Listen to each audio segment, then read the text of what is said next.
Sup, my fellas. Don't forget to leave feedback, and enjoy the story. A TV issues an urgent news bulletin that captures the attention of a young man watching. The news reports that S-rank magician Lee Seo-jun died during a mission, leaving the viewer shocked and questioning it. The broadcast explains Lee Seo-jun was killed by an evil dragon in downtown Seoul while subduing a creature named Kroas, and the viewer denies what he hears. The report recounts Lee Seo-jun's career as a young magician who debuted in 2034 before this fatal incident. It adds that he solved many incidents, was loved by the public, and memorial altars will be set up nationwide.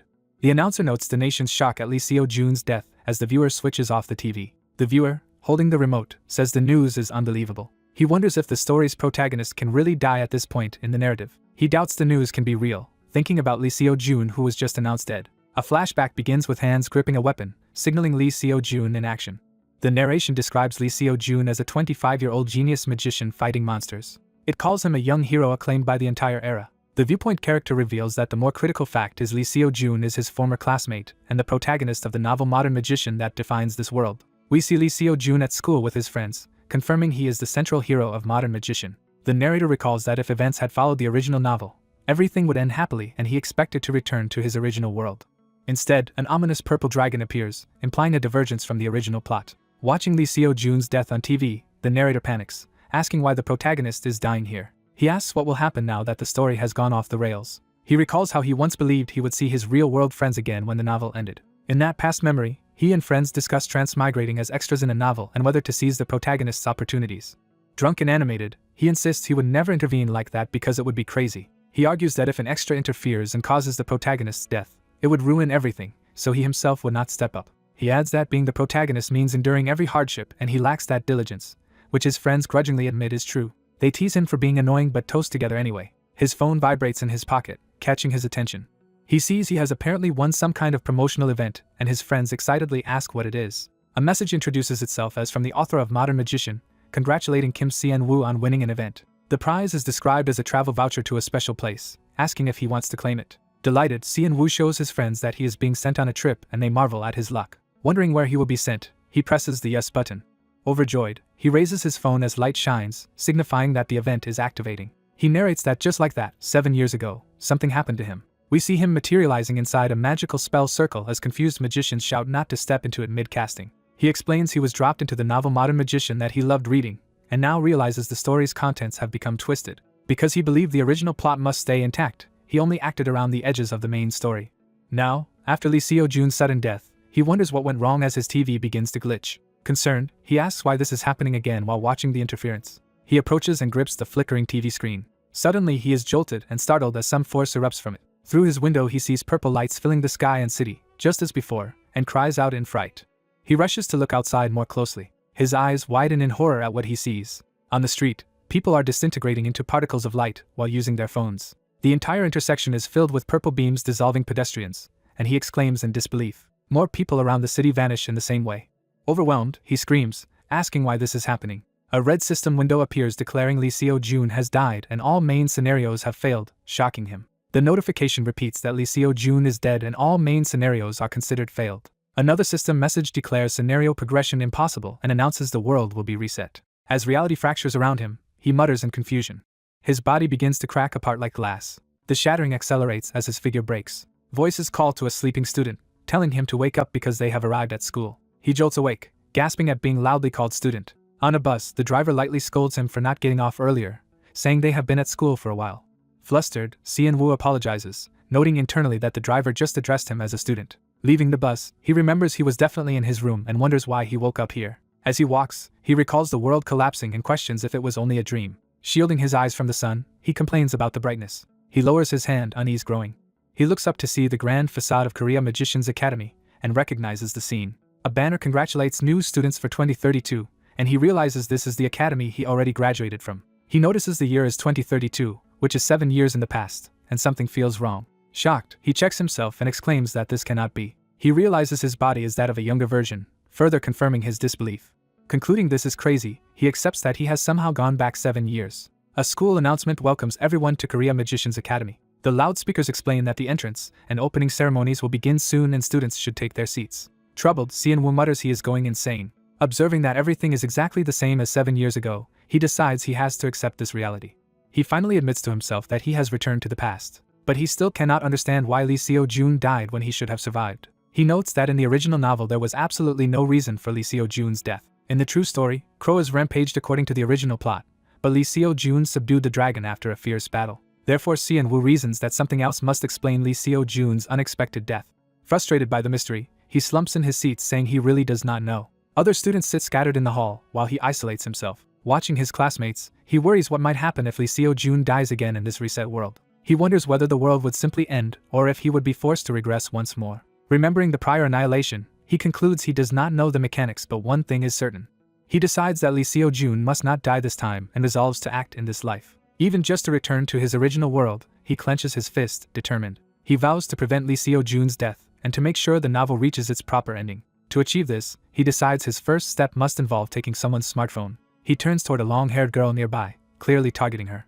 Putting on a friendly smile, he greets her. He thinks it would be best to get close to the main characters, eyeing the girl as one of them. She asks bluntly if he knows her, somewhat suspicious. Annoyed by his familiarity, she questions when they ever met. He keeps smiling innocently, continuing his act.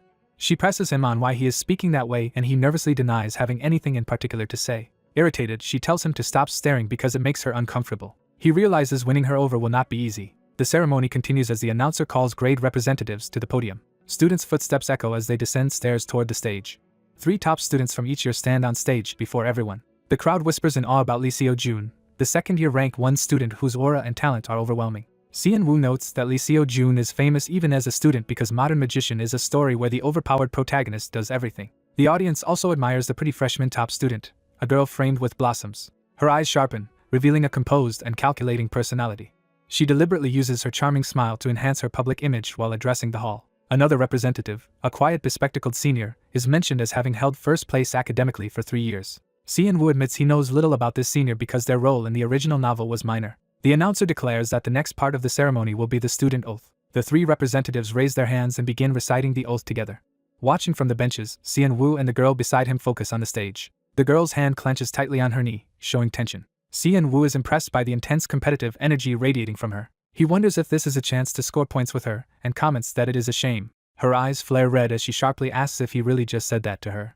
He casually answers yes, prompting her to demand what exactly he thinks is a shame. Si-in-woo gathers himself and begins to answer honestly. Up on stage, Lee Seo-jun praises the freshman girl's performance, implying she outshines some others. The dark-haired girl bristles and challenges Si-in-woo, asking what he knows and whether he has ever seen the others use magic. Embarrassed, he admits he has not, and she scolds him for making baseless comments.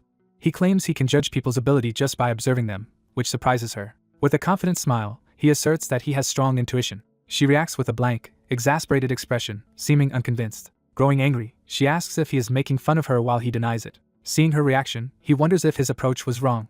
Changing tactics, she abruptly asks if he has been anxious about his future career path. Hearing this, Si-in-woo is shocked that she has pinpointed his private worry. She calls him by name, saying he even remembered hers, suggesting a grudging recognition. Nevertheless, she curtly declares that he should not talk to her from now on. Internally, he realizes he has somehow created a bad impression. He then narrates that the Academy's first day always includes an evaluation test that publicly sets student rankings like a debut ceremony. Other students nervously discuss how unprepared they feel for the looming evaluation. Listening, Si-in-woo thinks of them as cute juniors and sets his personal goal of placing in the second year's top 10. He reflects that in his previous life he once received offers for B-rank promotion, showing he is actually capable despite staying C-rank then. His pride will not let him perform only averagely against these students, so he plans to display the skills of a professional. The evaluation begins with a girl unleashing powerful ice magic. She continues her display, blasting energy outward in a dramatic attack. Training dummies rush toward her as part of the exam. Her magic obliterates the dummies, scattering them to pieces. Spectators praise her abilities, saying they would believe she was one of the Academy's top second-year students. The announcer states it is now the second year's turn and calls them up by name. Yu-era demonstrates fiery magic, forming a blazing sphere in her hand. She hurls the fire, creating a massive explosion that rocks the hall. Students exclaim that Seo-jun's power looks professional level even though he is their age. Narration notes that although Lee Seo-jun overshadows everyone, Yu-era is considered legendary in her own right. On stage, Lee Seo-jun prepares his weapon for his own test. He dashes forward with swift, controlled swordplay, generating powerful shockwaves. Wooden dummies are released to charge at him. His strikes cut them down in blinding flashes of light. The floor is soon littered with defeated dummies as he stands composed. From the stands, Si-in-woo and Yu-era watch while the crowd cheers. Si-in-woo observes that Yu-era's abilities are impressive as well, but he judges that Seo-jun's performance is already on par with an active professional, and that Yu-era must be frustrated at always losing first place to him. The announcer then calls second-year student Kim Seon-woo to come forward for his turn. Rising from his seat with a confident smile, Seon-woo thinks that it is finally his moment. Teachers discuss Kim Seon-woo, noting she is a forgettable student from one teacher's class. Checking records, the teacher recalls Seon-woo was gifted in the enhancement magic system but now appears empty-handed. They conclude Seon-woo must have switched from enhancement to manifestation magic, which some students occasionally do. The narration comments that some students pursue the magic they like, not necessarily the one they are best at. Observers remark that the demonstration group looks ordinary, until one teacher suddenly notices Seon-woo. That teacher is shocked, recognizing that Seon-woo just used an advanced compression manifestation technique. The narration explains that manifestation magic begins with simple manifestation, then an advanced method compresses the power for finer release. This advanced method is identified as compression manifestation, a skill usually reserved for veteran magicians. Seon-woo looks tense as she prepares her spell. Her opponent or classmate also seems uneasy, watching her. Onlookers wonder how a second-year student can wield such a high-level technique as she fires it. Her powerful beam shoots upward and then slams into the practiced target dummy. The students in the auditorium stare in stunned silence at the display, after which she mutters a small finishing word. Classmates mock her, assuming she ran out of mana and cannot complete the full manifest and release sequence. Back in his room, the reincarnated protagonist laments that things have gone badly. Suddenly blue windows appear before him, startling him. As more windows pop up, he wonders in confusion what is happening. He realizes a system window is opening at this very moment. Later in his dorm, he sighs, thinking about the timing of events. Sitting on his bed, he wonders why the special window opened differently this life, remembering it opened around now in his previous life. He questions why events are diverging from before. He recalls how back then the system windows had appeared around the same time. He remembers the notification that the unique privilege called Outsider's Benefit had activated. Another message had declared that the main scenario of this world had begun. He had also unlocked an achievement called Second Life, earning 3,000 points. The system explains that an achievement system has activated and that he has already unlocked one called Clown's Talent. He gains 5,000 reward points and a notice that hundreds of people now remember his face as he flees the hall. Additional notices say that Lee Seo-jun and 4 main characters have taken interest in him, rewarding him with more points. Reflecting afterward, he notes that he earned a total of 10,000 points in a very short time. He deduces that to spend those points, Outsider's Benefit must have forcibly opened ahead of schedule. The narration defines Outsider's Benefit as a unique transmigrator privilege only he can use in this world. He reviews that points are gained through achievements and decides to first check how many he currently has. He adds that he can also earn points through the reputation system by becoming more famous, listing his recent fame-based rewards. Among all features of Outsider's Benefit, he considers the point shop the most attractive because it lets him buy traits, skills, and items. Despite being glad to have lots of points, he trails off, implying there is a drawback. Imagining himself as a clown on a unicycle, he grumbles that getting a talent labeled Clown's Talent feels insulting. He recalls that he had forgotten his mana pool is still low at this point in time, which caused his earlier spell failure. Even so, he notes that between both lives this is the first time he has ever received so much attention, and he earned points despite disliking the clown title. Curious about his state after regression, he calls up his ability window to see his current stats.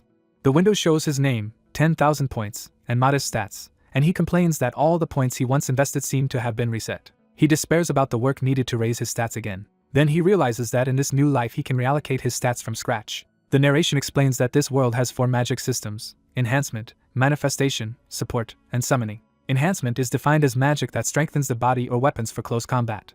Manifestation is defined as standard magic that materializes and unleashes spells, where stamina also matters greatly. Support and summoning are defined as magic that bolsters allies or calls forth beings. He states that he chose manifestation as his specialty because he wants a cool-looking magic style. Laughing at himself, he reasons that as a manifestation user he should prioritize raising his mana stat. As he thinks this, a new blue system window appears in front of him. Reading it, he notices that the number of people who remember him has suddenly increased by 50. He calculates that a single clownish stunt can earn him a large amount of points, and decides this situation is actually favorable. Delighted, he declares this point-earning opportunity enormous. Another notification appears, prompting his surprised reaction. It reports that 400 people now recognize his face, granting him additional points, and he wonders how more people than the whole school know him. Realizing what it means, he hurriedly checks his phone. On a forum called Forest of the Great Sage, he finds a bulletin post about the second-year student who ranked last in the open test, clearly referring to him.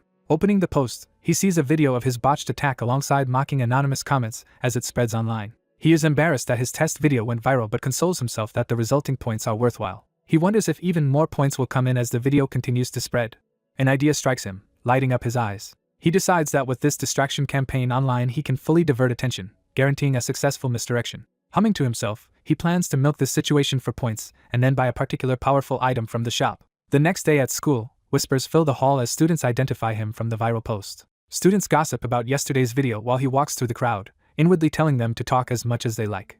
Online, he posts a sensational headline about a scandal involving an S-rank magician, satisfied that his aggro drawing strategy worked. His new post again uses the video, questioning the standards of the academy and drawing more attention. He notes proudly that this additional exposure has earned him another 5,000 points. Later he walks into a lecture hall, his footsteps echoing. He peeks inside nervously before entering.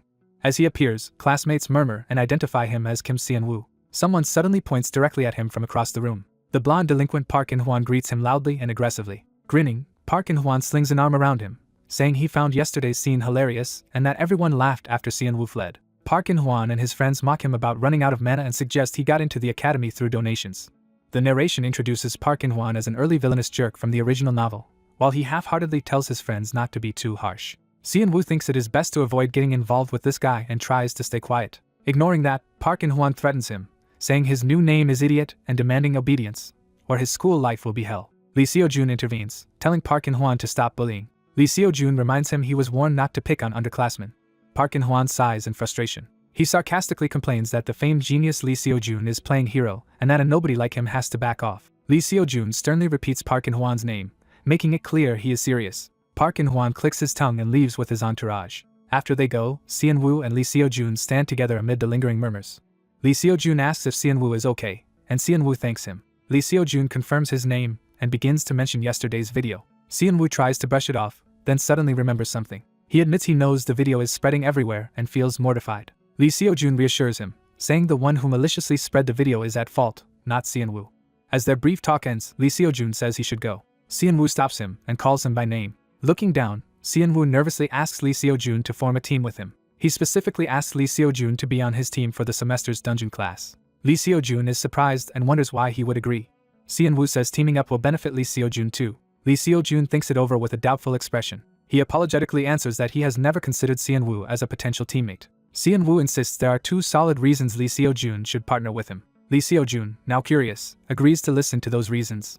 Seon-woo starts by proclaiming that he ranks dead last in the entire second year. Lee Seo-jun laughs, questioning how that could be a reason. Seon-woo explains the joint tests have a balancing system, so pairing the top-ranked student with the last-ranked one yields a higher combined score. Lee Seo-jun realizes that makes sense, but internally thinks the risk of carrying last place is high. Seon-woo raises two fingers to introduce his second reason.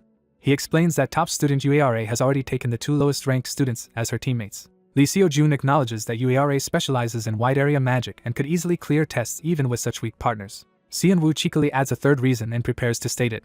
While Lee Seo-jun protests, he promised only two. For the third reason, Seon-woo touts himself, saying that despite being last place he is actually quite capable. Lee Seo-jun cannot help but grin.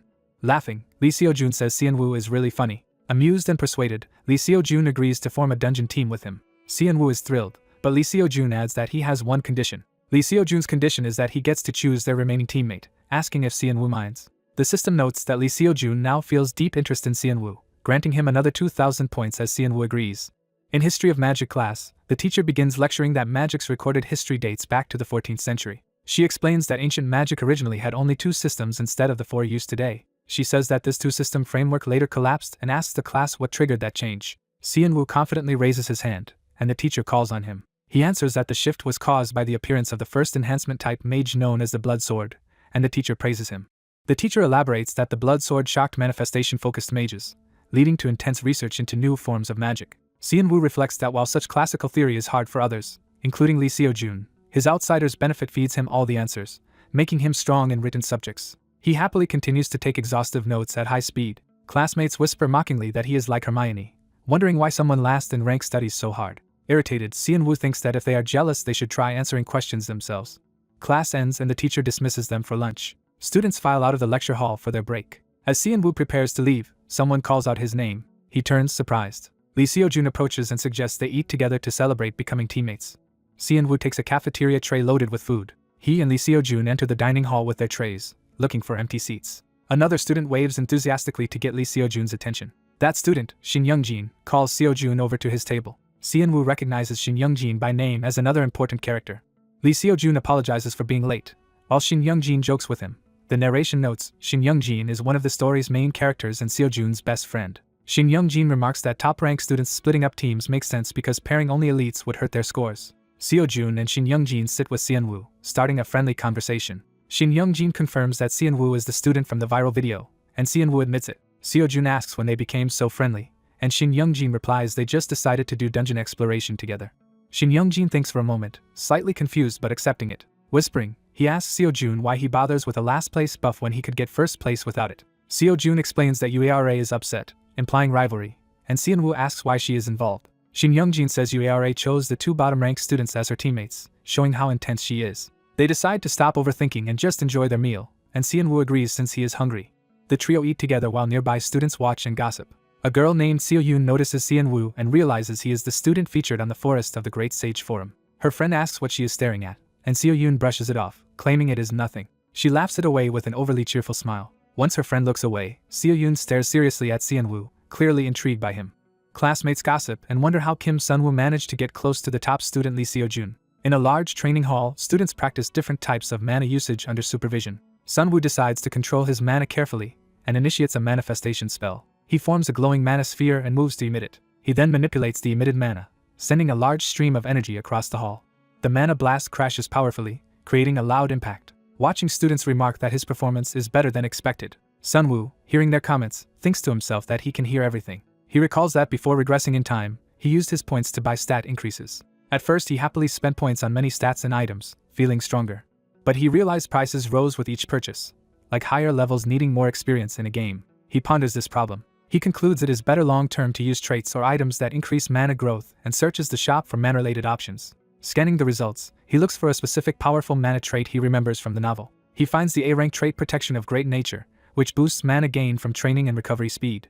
He focuses on the passive effect that can grant up to 150% extra mana from training. He also equips a B-rank Returner's wristwatch that hugely accelerates health and mana regeneration. He thinks how he bought these by selling his inherited Master Chef trait, exchanging that cooking talent for points. Even though selling it felt wasteful, he acknowledges that buying Great Nature and the wristwatch was worthwhile. He notes with satisfaction that his new starting point is much better than in his previous life. His phone suddenly vibrates, surprising him since he rarely gets messages. He pulls out the phone to check who is contacting him. Seeing the notification, he is startled and wonders what it is. He discovers he has been added to a Team 3 group chat with Seo-jun and several classmates. Sun-woo notes he only recognizes Yoon Ha-young among the invited members and wonders if the others are low-ranked. He remembers that Ha-young becomes an important character later, but currently her potential and role are still small. In the group, Seo-jun asks everyone to share their specialties for the upcoming teamwork. Through chat, Ji-hyuk, Ha-young, and Jin-tae list their main and secondary magic types and attributes. Sun-woo replies that he is also manifestation type but with no attribute. Ji-hyuk jokes that everyone at school already knows Sun-woo is a manifestation type, embarrassing him. Sun-woo proposes that Lee Seo-jun act as the main attacker while the rest of the team supports him. He thinks that to get first place they must outperform UARA's team and wonders who she chose as teammates. Later, during outdoor practice, students fire magic at targets while instructors observe. An instructor advises a student to focus less on fine manipulation and more on emission by releasing mana more forcefully. UARA calmly gathers blazing mana in her hand, preparing to attack.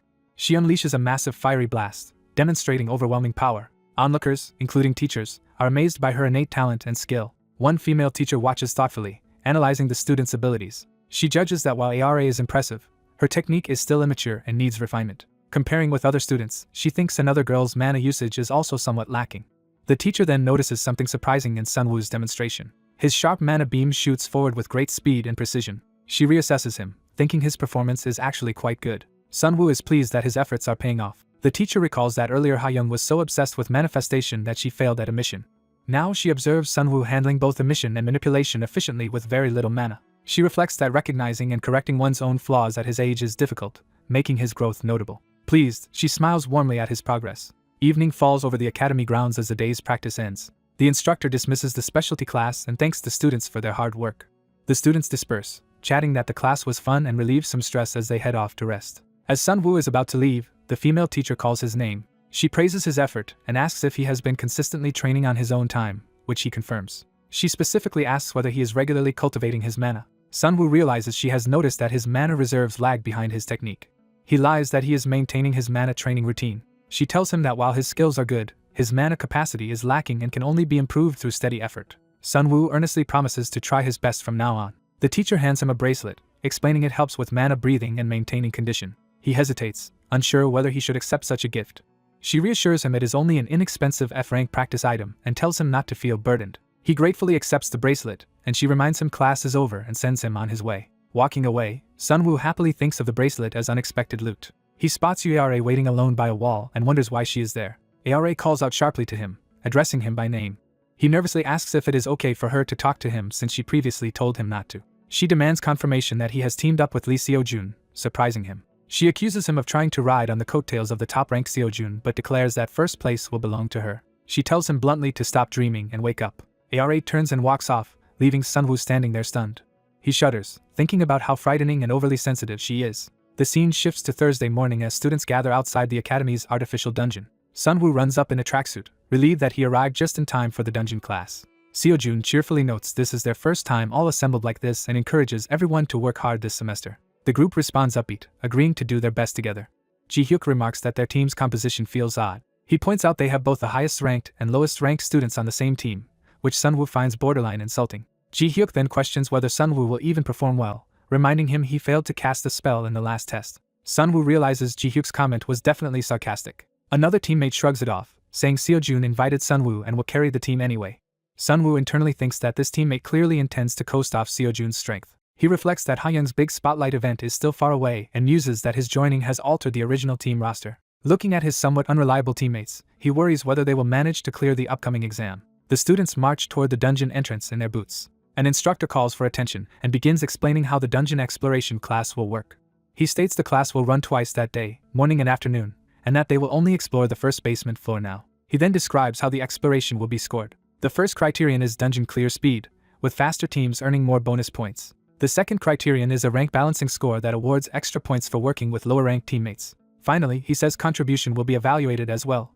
He explains that the artificial dungeon tracks each student's contributions and awards additional points based on individual impact. He orders everyone to prioritize safety, then sends the teams into the dungeon, while teachers wish them a safe trip. Inside a control room, many screens display live footage from different parts of the dungeon. Teachers gather there and chat as one arrives, saying he came right after sending students inside. A female teacher suggests they bet on which team will earn the highest score, expecting most to choose Ara's group. Another teacher admits he also chose Team 7, Ara's team, so the bet might not work. The glasses-wearing teacher's eyes gleam with an idea. She declares the bet is still on because she will instead support Team 3, the one with Lee Seo-jun. Another teacher notes both Seo-jun and Ara chose weaker teammates to maximize the balancing score but with different compositions. The glasses teacher analyzes that Seo-jun's team is unstable and that as an enhancement type he cannot easily handle many enemies alone without proper backup. They compare this to Ara, whose wide area magic lets her team advance quickly, already reaching the middle of the first floor. Despite that, the glasses teacher says she likes cheering for underdogs and wants to see which team wins. Inside the dungeon, Seo-jun effortlessly slays a large beast with his sword. Elsewhere, another student team walks through a vermin-infested corridor. Seo-jun tells his teammates it is time to move on and leads Team 3 deeper into the dungeon. His teammates praise his combat skills and note they are already halfway through the floor. They casually speculate what kind of boss will appear on the first floor, assuming it will be a weak monster. The discussion continues, joking about small fry like rats or dogs while wondering if a boss should not be stronger. Ha-young asks Sunwoo what he thinks the boss will be, and he confidently answers that a giant wolf will appear. Ji-hyuk demands to know how Sunwoo could possibly know that, while Sunwoo thinks it is because he has already experienced this in his previous life. Ji-hyuk dismisses him as a blatant liar. Sunwoo retorts that they can believe him or not, and Ji-hyuk mockingly says he does not believe him at all. Seo-jun laughs and tells them to stop bickering so they can keep moving, and Sunwoo reluctantly agrees. The team continues walking together through the corridor. Seo-jun suddenly tells everyone to stop, prompting questions about what is wrong. He says there is something on the floor ahead, drawing everyone's attention. The others look down, puzzled, and ask what he means about the floor. They see a glowing magic circle on the ground but cannot identify its function. Worried, they wonder why a magic circle is present, and whether it might be dangerous, doubting the school would expose them to real risk. Sunwoo crouches down near the circle to examine it more closely. Seo-jun calls out for him to be careful, but Sunwoo says he just wants to take a look. Studying it, Sunwoo silently appraises the pattern. He concludes aloud that it seems to be a simple barrier spell and not extremely dangerous, which confuses Ji-hyuk. Internally, Sunwoo knows this because he encountered the exact same barrier in his previous life. He begins injecting mana into the circle, activating his abilities. When he successfully stabilizes it, he smugly points out to Ji-hyuk that he was right. Another teammate complains that they still cannot pass and wonders if they must turn back, asking for an alternative. Seo-jun decides to try cutting through the barrier with his mana-imbued sword and tells everyone to step back. He focuses intensely, channeling power into his blade. He unleashes a powerful slash at the barrier. The strike collides with the barrier, causing a bright explosion of light. For a moment the others think it worked and cheer, but the barrier only cracks slightly before reforming, leaving them disappointed. Seo-jun believes it might still be possible with the proper technique. Ji-hyuk wonders aloud if it is his turn to contribute. Boasting of his support-type abilities, Ji-hyuk steps forward. He confidently places his hand on the magic circle, intending to dismantle it. Mana flows from his hand into the circle as he starts working. Almost immediately, he realizes the formula is more complex than expected. Flustered, he admits it might take 40 minutes to solve but promises to try, as Sunwoo tells him to move aside.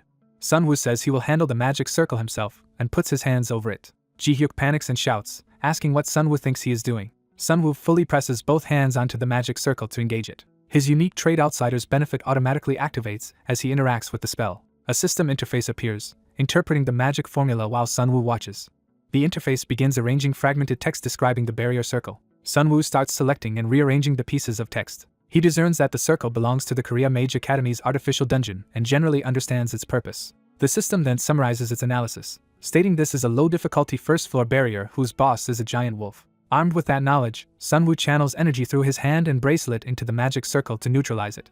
The group watches in shock as a glowing blue barrier in front of them suddenly dissolves. Sunwoo turns back to his teammates, proudly declaring he succeeded in dispelling the barrier. His classmates stare in disbelief and repeat that his attempt actually worked. System messages notify Sunwoo that Lee Seo-jun is surprised by him, feels goodwill, and his interest in Sunwoo is rising. Another message grants Sunwoo 5,000 points for reaching Lee Seo-jun's first interest level, leaving Sunwoo puzzled about what interest level means. A clawed monster paw slams down as something dangerous activates. The students see a menacing silhouette of a large wolf boss appearing at the top of the stairs. The red-eyed giant wolf, boss of the first floor, charges toward them. One teammate nervously realizes events are unfolding exactly as Sunwoo predicted. The giant wolf leaps high into the air to attack the waiting students. Seo-jun focuses intensely, eyes glowing as he prepares to counter the boss. A powerful burst of light and energy strikes the wolf. Seo-jun's blazing sword attack slams into the monster with overwhelming force. Bathed in golden aura, Seo-jun finishes his move, looking composed and powerful. The classmates excitedly praise Seo-jun for casually defeating the boss like it was nothing. Massive stone doors slowly open, signaling the end of the trial. The team walks out of the dungeon, celebrating that the ordeal is finally over. Outside, an instructor congratulates Team 3 and announces they placed second for the first week. Curious, a teammate asks who placed first and hears that Team 7 cleared the dungeon half an hour earlier. Seo-jun recognizes that the top team is led by UARA. The boys check rankings on their phones, amazed by UARA's incredibly fast clear time and worried about being overtaken by others. Someone taps Sunwoo's shoulder, catching his attention. Seo-jun smiles and thanks Sunwoo, saying their second place result was thanks to him. Sunwoo downplays his contribution, but Seo-jun insists that without his quick barrier dispel they would have fallen further behind. Seo-jun modestly says he should have gotten first place, while another teammate insists they only finished so quickly because of him. The group reassures each other that it is only week 1 and floor 1, and they can make a comeback later. A female teacher approaches and calls out for student Kim Sunwoo. Sunwoo answers, internally recognizing her as the support-type teacher in charge. She says she has a proposal for him, and he asks what it is. Bursting with excitement, she urges Kim Sunwoo to transfer immediately to the support department. Sunwoo, startled while she clasps his hands, can only respond in confusion. He calmly but firmly refuses, saying he does not want to transfer. Flustered, the teacher begs him not to reject her without even hearing the conditions and asks him to listen first. She offers him a special talent scholarship of 50 million won, then asks if he is still uninterested, and Sunwoo flatly says he is not. As the dejected teacher walks away, classmates rush up and ask Sunwoo why he turned down such a generous offer. Other students gossip that since Sunwoo is bad at manifestation anyway, they would have transferred to support without hesitation. UARA quietly asks him if he truly has no intention of switching departments. Sunwoo looks away, not answering immediately, while nearby students watch him anxiously. UARA comments that special talents receive many benefits beyond scholarships, and onlookers whisper, recognizing her presence. Sunwoo politely thanks her for the concern but reiterates that he is a manifestation type and intends to stay that way. UARA is taken aback by his answer, clearly surprised. Time passes as the scene shifts to a peaceful view of the academy building under a bright sky. Inside the building, a girl walks along the corridor, heels clicking on the wooden floor. Her eyes widen as she suddenly notices someone ahead. She recognizes the person walking in front of her and reacts with curiosity. The person turns out to be Sunwoo, casually mopping the hallway, who greets her. The girl cheerfully greets him as Senior Kim Shin-wook. Clearly mistaking his name, Sunwoo corrects her, saying he is Kim Sunwoo, not Shin-wook, and she apologizes while asking why he is cleaning. Sunwoo explains he is cleaning simply because the area was dirty, as she watches the now sparkling floor. Impressed, she gushes that he is very kind for doing such work. She waves goodbye, telling him to keep up the good work as she leaves. Once out of earshot, she thinks to herself that his cleaning is pointless, while a system notice awards Sunwoo this Snail Bride achievement. Another notice grants him 1,000 points, and he internally wonders how he could ever admit he cleaned just to earn that achievement. Finishing up, he lifts the bucket and remarks that at least the cleaning is done. Humming contentedly, Sunwoo walks away with his bucket, unaware that someone is secretly watching him from behind. A male teacher peeks out from behind a wall, smiling warmly at Sunwoo's behavior. In a lecture hall, a professor begins a class by explaining that there are many different kinds of monsters. The professor elaborates that monsters can be humanoid, animal-like, flying, and more, pointing at a projected creature. He then says the most dangerous monsters are those called manes. The teacher asks the class if anyone knows why manes are especially dangerous. Sunwoo answers that because manes look indistinguishable from humans unless they reveal themselves or are about to go berserk, they are hard to detect. The professor confirms this, describing manes as the root of evil that drinks human blood, controls monsters, and has already infiltrated human society. He further explains that without special equipment manes look exactly like humans, but in certain situations their eyes turn black, which makes Sunwoo think uneasily about them. Sunwoo recalls that in the original story, a mane is supposed to appear for the first time this very weekend. He remembers how, in that storyline, Seo Joon Lee draws public attention by defeating a mane despite still being a student.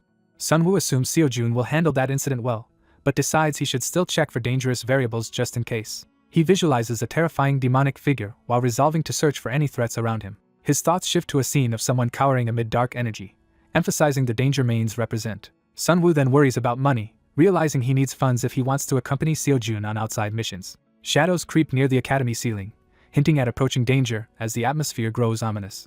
Later, during meditation practice, students sit cross-legged while Sunwoo forms a glowing sphere of mana at his core. Concentrating, he gathers more mana, the energy swirling brighter around his body. System windows appear, telling him his magic power has slightly increased and that his blessing of the great nature trait boosted the gain. More messages say his training progress for that trait has jumped by 12%, and Sunwoo stretches happily, feeling he has accumulated a lot of mana. He turns as another notification suddenly appears beside him. The system states that the grade of his blessing of the great nature trait has risen to level 2. A further message explains that this unlocked a new active effect called Heart of the Great Nature. Delighted, Sunwoo congratulates himself for having chosen Blessing of the Great Nature as his trait. He reviews the skill description, noting that Heart of the Great Nature massively boosts mana recovery for 1 minute despite its long cooldown, and decides he can use it freely when necessary. Smugly, he reinforces to himself that he really is a manifestation-type mage. He recalls the support teacher's desperate plea for him to transfer departments, which fuels his determination. Walking alone, Sunwoo thinks breaking barriers is only possible because he knows the story as an outsider, and that he cannot actually create barriers, so the support department does not suit him, though he still regrets losing the scholarship money. Checking his bank account and seeing only 30,801, he laments that being a student means being broke. Sitting on the cathedral floor, he broods over his finances. He wonders aloud if there is not some easy way to make money quickly. He considers but rejects options like dungeon runs and monster hunting as too dangerous, as he imagines being blasted around in combat. Thinking about climbing towers, he decides he could handle low-level ones but is restricted because, as a minor, he officially cannot get a license. In chibi form, he remembers being turned away by a stern guard for lacking that license. He racks his brain for another idea. Suddenly, an inspiration hits him, and he exclaims in realization. Time passes to night, with the starry sky indicating his planning continues. Meanwhile, in the staff room, the observing teacher tells colleagues he saw an exemplary student earlier that day. Another teacher guesses it might be second-year Kim Sunwoo. The support teacher adds that she has seen Sunwoo arriving early to school to clean. The theory teacher praises Sunwoo for focusing well in class and answering questions actively. The manifestation homeroom teacher proudly says such diligence is typical of students from her department. She jokes that someone tried to poach Sunwoo, but she trusted he would not be swayed easily, leaving the embarrassed support teacher fuming in chibi form. The teachers agree it is refreshing to have such a diligent, likable student these days and wonder who he is. Sunwoo, listening to this praise through narration, thinks that if he stops being a student, the restrictions on him would disappear. Ecstatic with his own logic, he calls himself a total genius. A new achievement labeled Student Loved by Teachers triggers, granting him 2,000 more points, which he happily welcomes as extra income. He opens the point store interface and activates the search function. He spends 10,000 points on a particular item, resolving that the purchase better be worth it. Sitting cross-legged with an ominous aura, he prays for a great result from this gotcha-like purchase so he can make money. The scene shifts to Saturday morning over the academy's towering structure. A man in dark casual gear approaches the tower entrance where a security officer stands guard. The guard asks him to present his mage license. The man reaches to his belt pouch to retrieve something. He hands over an ID card and calmly says, "Here you go." The card displays a mage license under the name Kim Jinwoo, age 25, rank C. The guard scrutinizes the card and hesitates. He scans the license with the device to verify its authenticity. The disguised Sunwoo watches nervously, eyes swirling with anxiety. The device confirms the card's data as a legitimate C-class wizard named Kim Ji-woo, age 25. The guard smiles and formally welcomes Mr. Kim Ji-woo, returning the license. Sunwoo, relieved, thanks him while thinking how scared he was despite knowing he should not be caught. In narration, he explains this adult identity was something he recently bought from the point shop. A flashback shows the store description, The identity can be freely customized and includes a valid wizard license for 10,000 points with limited purchases. Narration clarifies that wizard licenses are special items embedded with unique magic formulas, making normal forgery impossible. Sunwoo, now in full disguise complete with magic eye glasses, feels confident that his false identity is flawless. His boots echo as he steps into the tower interior. Checking his watch, he plans to clear the tower quickly and then head straight to the Han River, where Seo-jun will battle a demon at 9:30. He walks through giant doors into a teleportation chamber bathed in light. A system voice welcomes Mr. Kim Ji-woo to the Tower of Proof. The voice informs him that he may access up to the 27th floor of the tower.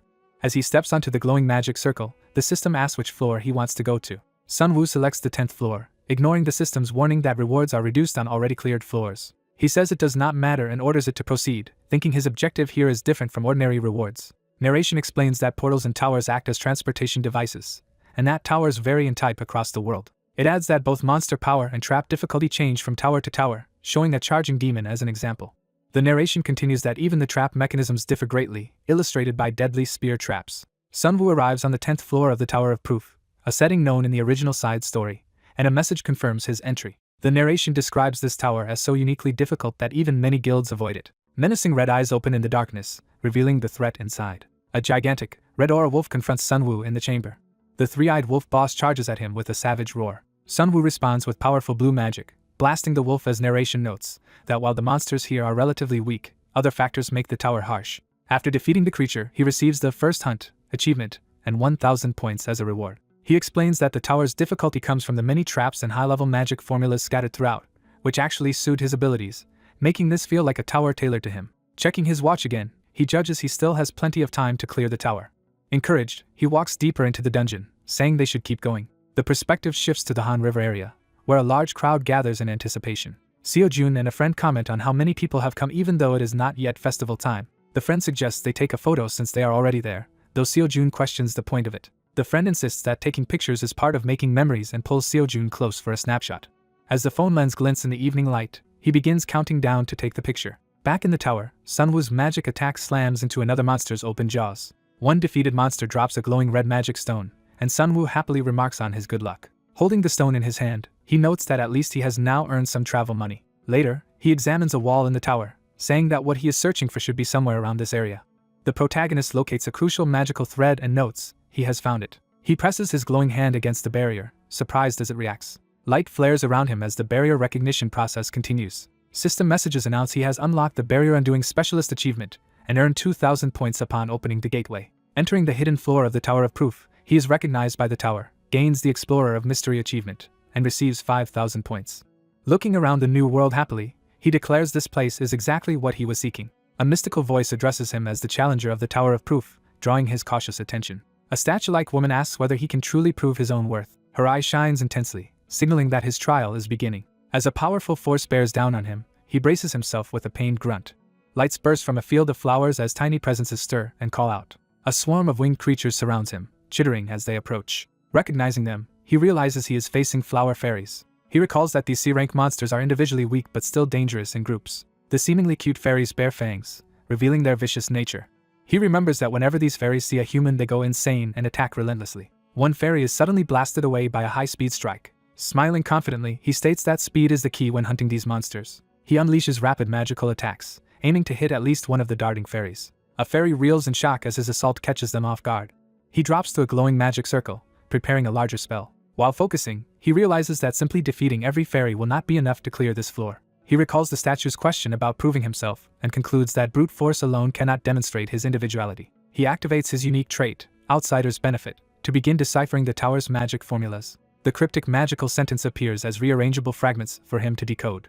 The magic circle responds as his decoding begins altering the environment. The statue commands him to prove himself as blue flames, and the encoded formula surround him. He accepts the challenge and promises to show proof of who he is. He likens his unique individuality to the act of solving this intricate magical formula. Surging with all the abilities granted by being an outsider, he channels vast mana into the circle.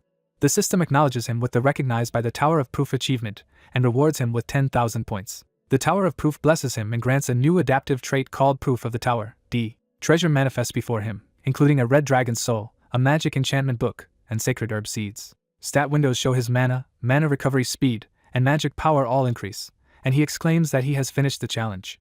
Fireworks explode as a voice congratulates him for his success.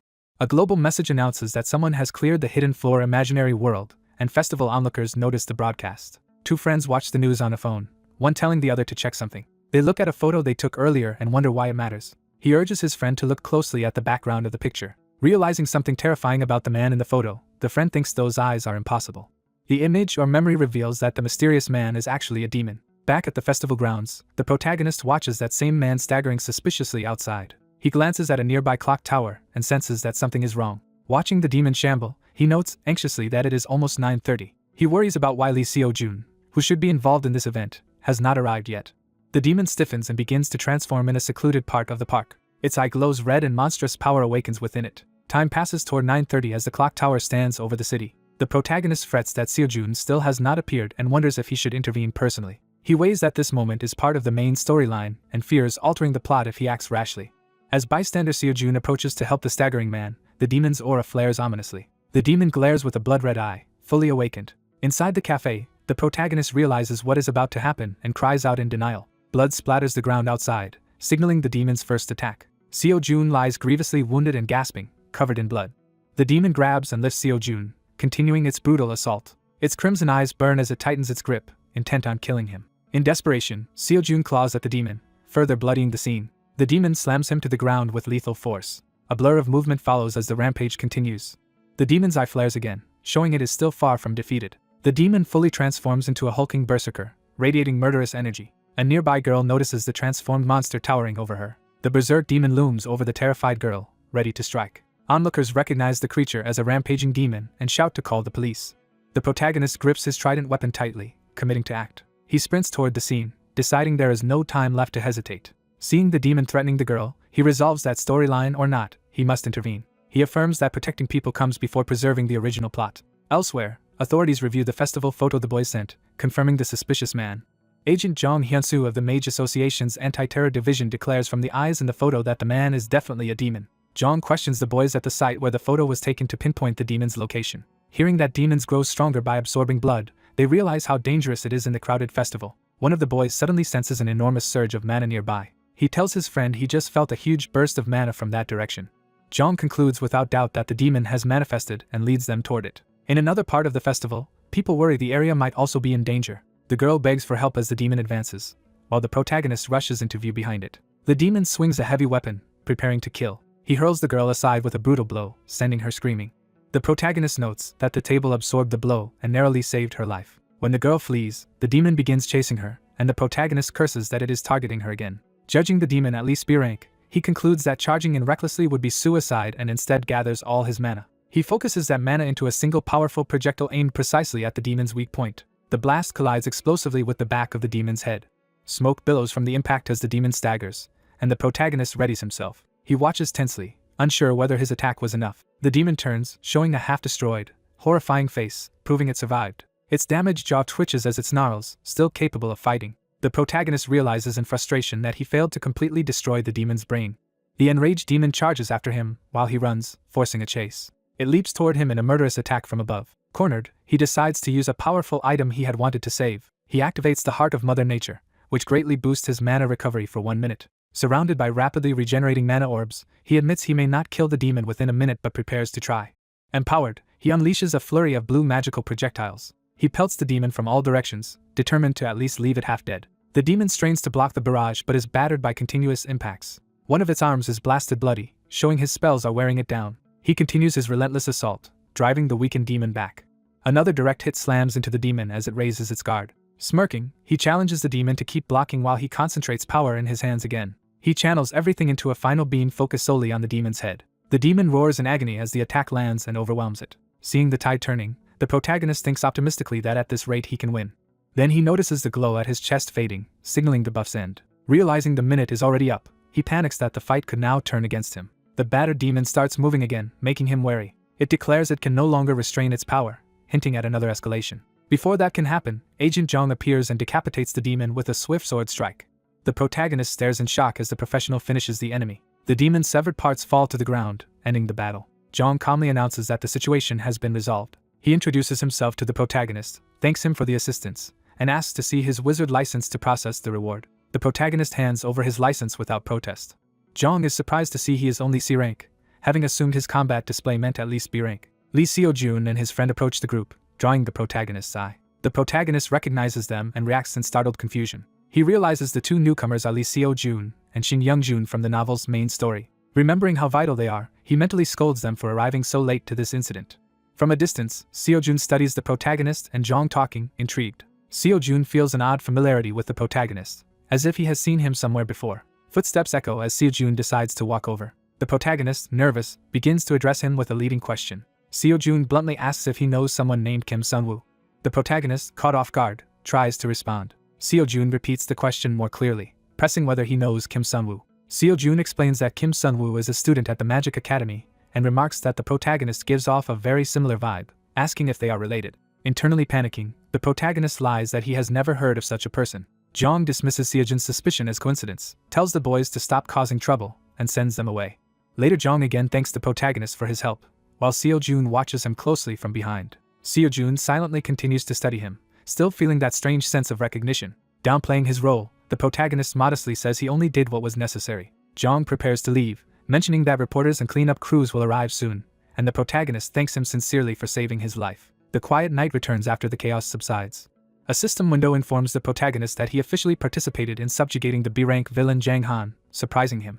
Additional messages state that the story has deviated slightly, awarding him 5,300 points and increasing his new stat, causality, prompting his curiosity. He reads that causality is gained by resolving key main story events, scales with how much the story changes, and can be spent to use powerful authorities. Considering that Lee Seo-jun originally died in a timeline where he did nothing, he wonders if using causality means he could now save Seo-jun. He studies the authority list, learning that higher causality unlocks stronger powers and that at 100 causality a Deus Ex Machina ability could grant any wish, leading him to dream of such possibilities.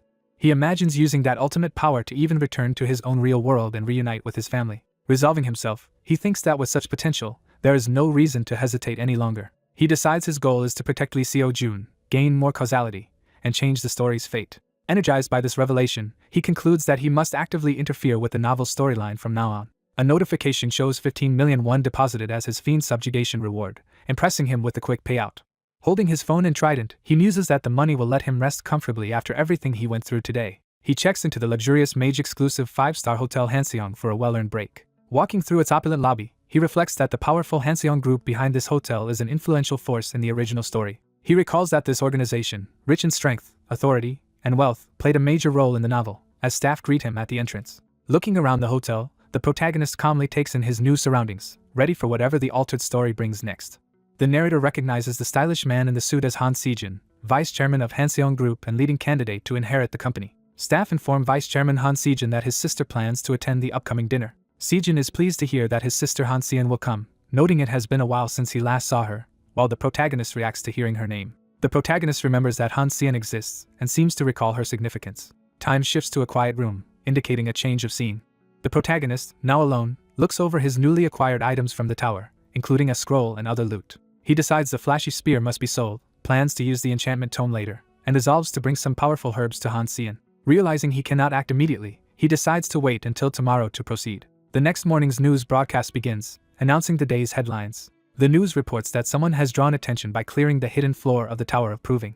The anchor explains that this mage, formerly C rank, cleared the hidden floor and then defeated a rampaging fiend at Hongang Park. The Mage Association praises Mage Kim Jinwoo's heroism, considers promoting his rank, and displays his image on a city screen as onlookers watch. People on the street discuss how Kim Jinwoo must have fought the fiend alone, and a system message announces an achievement called Minor Hero. System messages thank him on behalf of 2 million citizens, say many characters are now curious about him, and award him 21,000 points for appearing on the news, which delights him. Thinking that his identity is now somewhat established, he prepares to take the next step. He decides to visit Han Se-in at Hanseong Pharmaceuticals. Passers-by recognize him as the guy from TV, and he enjoys being noticed. He walks into the building, thinking that fame is actually quite pleasant. Inside the lobby he suddenly spots a formidable figure, and is startled. The figure is identified as Jang Sugi, an S-rank mage known as the Sword of the Hanseong family. Jinwoo nervously wonders why an S-rank appears just as he arrives, while the receptionist recognizes him from the news. Jinwoo introduces himself, says he brought medicinal herbs from the tower to sell, and requests that the general manager personally appraise them. In an office, someone remarks that it is interesting to have the current celebrity, Kim Jinwoo, come in person. Han Se-in, introduced as the youngest daughter of Hanseong Group, greets him warmly and calls the herb he brought fascinating. Examining the plant, She senses strong energy but notes it lacks the usual mana stems of known medicinal herbs. She concludes that although the herb is tricky to handle, it is undeniably extraordinary, and asks how he discovered its effects. Jiwoo claims he has long studied medicine and internally notes that the so-called divine herb is a special ingredient. He understands that this herb amplifies the effects of other ingredients. However, Hanseong's researchers have found that by itself the herb does nothing and is difficult to process with current knowledge. Jinwoo thinks it is best to entrust such a thing to a genius pharmacist, while Sian admits she does not fully grasp it but is intrigued. She says the only truly important matter is acquiring the herb and asks what conditions Jinwoo wants for the deal. Jinwoo raises his hand, ready to state his demands. He asks for 500 million won in advance plus 0.005% of Hanseong Pharmaceuticals shares. Sian is surprised at the request for shares and comments that he must not realize the scale of their conglomerate. Jiwoo replies that he prefers shares over cash, believing that once the divine herb is commercialized the company will dominate the pharmaceutical industry. Sian firmly refuses to give shares and tells him to name something else. Anticipating this, Jinwoo instead requests a VIP membership to an underground auction and wants potion crafting and item procurement services. Sian agrees to pay for those services but waits silently, considering his proposal. She smiles subtly, planning how to respond. She interprets his conditions as wanting her to run errands for him and, in exchange, he offers to reveal a weakness of her brother, Vice Chairman Han Sejin. Shocked at the mention of a weakness, Sian reacts with alarm. She asks if Jinwoo is aiming to seize control of the Hanseong group. Jinwoo coolly suggests she cares so little about the family that she would let it collapse if necessary. Elsewhere, a news report finishes covering Kim Jinwoo's heroic deeds as another character remarks that Jang Han is dead. Two suited men talk about how they could have saved Jang Han if they had intervened while he was rampaging. Baek Gang becomes enraged, his eyes turning red with fury. He lashes out violently, insisting again that they could have saved Jang Han. The calmer man tells Baek Gang to relax, reminding him that they were following someone else's orders. He rationalizes that helping a berserk fiend among civilians would only have endangered them. Alone, Baek Gang curses their situation, furious at how long they must keep hiding. He swears to kill Kim Ji-woo for what happened. The suited man points out that Jinwoo now seems to be getting close to Baek Gang's client. Baek Gang laughs grimly, confident despite this development. Outside Hanseong's building, someone notes ominously that their client is dangerous. That person explains that this client would sever ties with his own family while smiling. Han Seon greets her older brother Han Sejin at the entrance to a formal event. She cheerfully tells him it has been a while since they met. Baek Gang agrees that his client is exactly that, ruthless. The earlier remark about the client is repeated, underscoring how dangerous he is. Again it is said that he would easily cut off his family, while Seon calls to her brother. Sejin appears composed and slightly amused as he faces her. Seon repeats that it has been a long time since they met, maintaining a pleasant facade. Riding together in a limousine, one sibling remarks that it is nice to see the other after so long. Sejin casually asks Seon whether work at the company is manageable. She replies that the job is difficult and dealing with people leaves her mentally exhausted. Sejin says their father was too hasty in handing over shares of the company. Seon thinks his comment about shares being too heavy for someone young is absurd, internally mocking him and offering to take them herself. Clenching her phone, she inwardly mutters for a break from such talk. Later, Ji-woo saves Han Seon's contact information in his phone. Back home, he notes that using two different accounts will help keep things safe, and he feels that meeting Seon was a good move since she even sold the spear for him.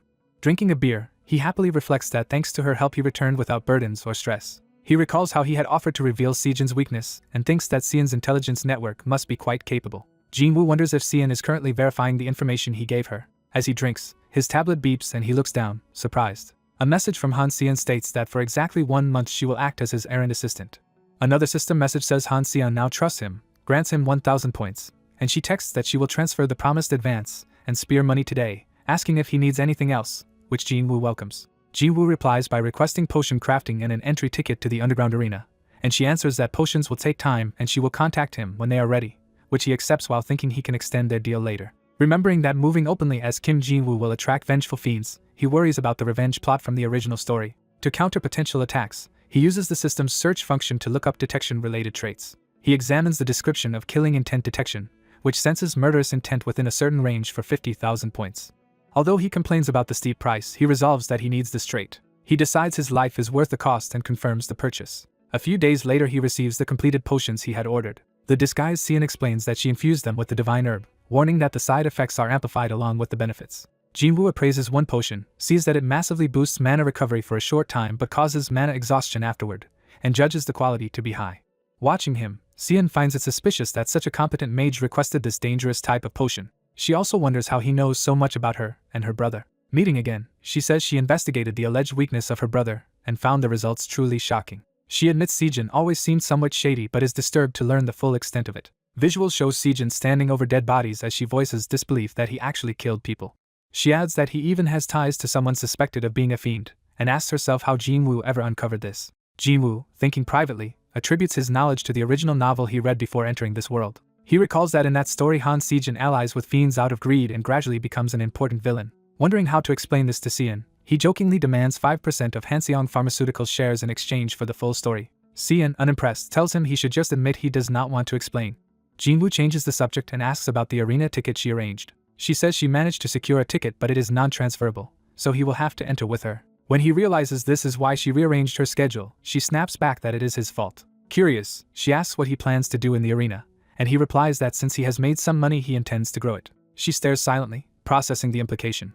Shocked, she shouts, asking if he is really going to gamble away all the funds she provided. Jinwoo casually confirms, and she calls him insane. Frustrated, Seon declares their partnership will end after this month and a system message says her interest in him has dropped sharply. Jinwoo notes how disappointed she seems but decides it does not matter to him. He prepares a decorative rabbit mask from his bag. Putting on the rabbit-eared mask, he plans to use the arena visit to gain even more of Seon's trust in the long run. At the underground venue, masked guards stand watch outside. Jinwoo and Seon are escorted inside the stone corridors of the arena. A staff member attaches a purple VIP wristband to Jinwoo's arm. The staff remark that it has been a while since a new VIP member joined as Jinwoo looks around. Jinwoo is startled when he notices a particular masked man approaching. A tall man in a red devil mask walks toward him down the corridor. Jinwoo recognizes him as Ha Raung, an S-rank fiend and one of the story's top villains. Jinwoo thinks it is natural for Ha Raung to be present since this arena is actually run by him. Ha Raung politely welcomes the guests and hopes they enjoy their time. After Ha Raung passes by, Jinwoo watches him leave. Jinwoo resolves to be extremely careful and avoid becoming entangled with this dangerous villain. The scene shifts to the packed underground arena, buzzing with noise. Spectators wearing masks fill the stands, watching the fights below. Jinwoo and Seon comment on the large crowd and excited atmosphere, attributing it to a fighter named Yang Hongju. Seon asks who Yang Hongju is. Jinwoo explains that Yang Hongju is currently the arena's most popular fighter, a mage who has held the champion title for 3 years and fights at near a rank combat ability. Seon worries that with everyone betting on him, profit margins will be low. Jinwoo answers that to make real money they must follow his strategy, prompting her puzzled reaction. Jinwoo approaches a staff member to place a bet, and the staff tells him to proceed. He announces that he will wager 530 million won. Jinwoo then specifies that the entire 530 million should be bet on Yang Hongju's opponent. The staffer is stunned by the risky wager. Seon anxiously questions whether he is serious and who exactly Yang Hongju's opponent is. She exclaims that the opponent is only a rookie fighter debuting today.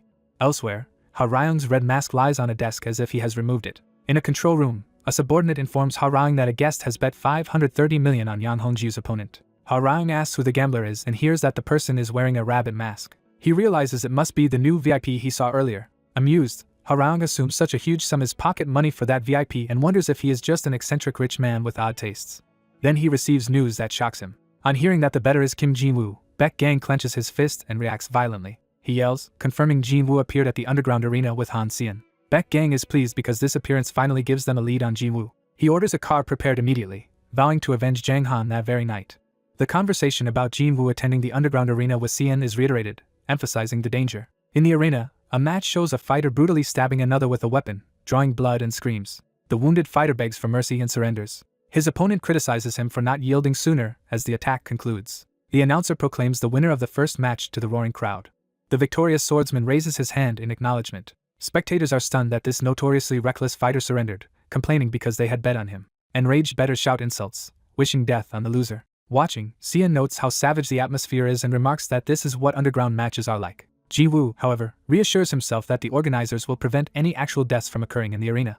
The underground arena announcer hypes up the next event as the masked crowd, including the rabbit-masked protagonist, watches. The host introduces a high-stakes match between rookie Liang Liang and champion Yang Hongju, noting that most of the huge betting pool favors Yang. The rabbit-masked protagonist observes that everyone safely wagered on Yang Hongju. Nearby spectators mock the unknown gambler who put 530 million on underdog Liang Liang, calling the bet insane. The protagonist dismisses their chatter, confident he will win nearly 6 times his massive wager if events follow the story he knows. Yang Hongju, a powerful fighter, steps forward as the match is about to begin. Liang Liang enters the arena to face Yang Hongju while the announcer declares the fighter's entrance. The protagonist and his companion are shocked by Liang Liang's small size and the glaring weight class mismatch. The protagonist thinks Liang Liang looks scrawnier than expected, admits money is not his only motive for coming. He recalls a key villain organization from the original story called John. He remembers that Liang Liang is destined to join John later in the main plot. Wanting to witness Liang Liang fight at least once, the protagonist listens as the crowd wonders who bet so much on that kid. Nervous, he reassures himself with the knowledge from the original novel. He recalls the line that Liang Liang has never lost a match in this underground arena. Yang Hongju arrogantly charges in, deeming Liang Liang too weak and beneath him. Yang Hongju rushes in to finish the fight quickly with a powerful, lightning-charged attack. Their first clash sends Yang Hongju past Liang Liang in a blur of blue energy. Liang Liang, seemingly outmatched, reacts with shock but prepares to counter. Liang Liang retaliates with a fierce, electric strike that makes Yang scream. The impact creates a huge shockwave, blasting Yang Hongju backward across the arena. Liang Liang slams into the arena wall but pulls himself up again, still in the fight. The crowd erupts as the protagonist realizes Liang Liang really might win. Elsewhere, a white car speeds through the night, heading toward the arena's vicinity. Inside, a red-eyed man muses about the underground arena, clearly interested. A masked organizer wants to intervene but hesitates, fearing punishment for ruining Ha Ryon's event. In another car, someone asks what time the event ends and learns it is scheduled to finish at 10:30. The red-eyed man, planning murder, decides that the event's end time is perfect to kill his target. Back in the arena, Liang Liang unleashes a rapid barrage of glowing strikes. Yang Hongju counters with a powerful punch. Yang's blow lands hard on Liang Liang's torso, drawing another agonized scream. Yang batters Liang Liang around the ring, telling him to know his place and disappear. Yang follows up with a brutal kick that sends Liang Liang flying. Liang Liang crashes violently into the ground amid debris. Despite his injuries, Liang Liang stands again, his body steaming with latent power. Yang Hongju basks in the crowd chanting his name, convinced of his dominance. Watching, the protagonist panics at the possibility that Yang might actually be winning. He realizes Yang Hongju presently has the upper hand in the fight. A hidden, bloodied stabbing attack suddenly pierces Yang Hongju's chest. Yang looks back in shock to see Liang Liang at range, having landed the sneak attack. Wounded and bleeding from the mouth, Yang Hongju struggles to comprehend what is happening. Liang Liang, battered but grinning grimly, prepares to continue the assault. Enraged, Yang Hongju charges Liang Liang while clutching a hidden knife. Liang Liang gathers dark, crackling power around his chest and hands as he readies a finishing move. Surrounded by swirling purple energy, Liang Liang unleashes a large-scale technique. The dark attack tears into Yang Hongju's body, making him scream in agony. Yang Hongju is engulfed by the deadly energy, his life rapidly draining away. His body collapses as his boots lose strength, and the fight ends. Liang Liang stands over Yang's corpse, whose chest is mangled by multiple blade-like protrusions. From above, the arena shows a clear victor, Liang Liang, while Yang Hongju lies dead. The stunned masked spectators fall silent, struggling to process the upset. They then exclaim in disbelief at the shocking outcome. Han Se-yun, the protagonist's ally, realizes what the result implies and is left speechless. Other gamblers curse Yang as a coward for resorting to a knife and losing them money. Relieved and satisfied with the result, the protagonist says his business is done and suggests they leave. As the crowd disperses in chaos, Han Se-yun calls after him, wanting to depart together. The red-masked organizer watches from above, remarking that the outcome is too convenient to be mere coincidence. He concludes that Liang Liang's victory only happened because Yang Hongju got careless. Still, he senses a deliberate intention behind the massive bet on Liang Liang. He calls out to his subordinate, Chief Zhang. The red-masked man orders Zhang to identify the gambler who profited from today's betting. In the getaway car, Han Se-yun pointedly asks the protagonist what he really is and how he knew Liang Liang would win. He brushes it off as a simple hunch, while she complains that he never explains anything. Checking his phone, the protagonist thinks to himself that today was an incredible jackpot. He sees his bank balance surpass 3 billion won and notes that the bet also yielded system achievements. System notifications inform him that he unlocked the Gambler of the Century title and that Han Se-yun's trust and curiosity toward him have increased. He happily notes he gained points and an interest-level feature, when a system alert suddenly warns that murderous intent is being directed at him. His expression hardens as he feels this ominous killing intent. Sensing the malicious aura while driving through the city at night, he wonders about the sudden killing intent. He confirms internally that this aura of murderous intent has appeared out of nowhere. Remembering the original story, he deduces that this must be the vengeful demonic figure who wanted to avenge Jang Han. Han Se-yun notices his tense expression and asks why he looks like that. He asks Han Se-yun for a favor, addressing her by name. Their car abruptly swerves to the side of the road. In another vehicle, the red-eyed pursuer's driver reports that their targets have changed course and asks for instructions. The red-eyed man orders the car stopped, ready to act. He decides to kill his quarry on this quiet riverside stretch. Watching from the trees, he notes that Han Se-yun is nowhere in sight, leaving the protagonist alone. He doubts that this apparently untrained man could really have killed Jang Han. He also senses only weak energy from the protagonist as the latter casually eats a snack. The protagonist drops his snack to the ground, growing serious. After drinking a mana-boosting elixir, he calls out his foe as blue energy flares around him and a system window explains the potion's effects and drawbacks. Supercharged with mana, he tells the hidden enemy he has noticed the hostile surveillance for some time. The pursuer feels the protagonist's energy spike but judges that it still does not seem truly threatening. The man steps out, calling the display impressive as he faces the glowing protagonist from a distance. With flaming chain spears spinning around him, he admits he is surprised the protagonist detected his tailing. He then launches a deadly fiery barrage, screaming for the protagonist to die. The protagonist hastily forms a concentrated sphere of blue mana in his hands. He fires a powerful beam of energy forward to meet the incoming flames. The blue blast collides with the fiery spears in a violent explosion of power. Smirking, the attacker notes he still has 2 more bullets left in his arsenal. More flaming spears rain down toward the protagonist as he looks up in alarm. A massive explosion erupts behind Han Se-yeon's car as she speeds away, signaling that the battle has begun. Sensing the blast and mana surge from afar, Han Se-yeon realizes the confrontation she feared has started. Earlier in the car, she had again asked why his expression looked strange as he detected they were being followed. He had told her they were being tailed, which shocked her.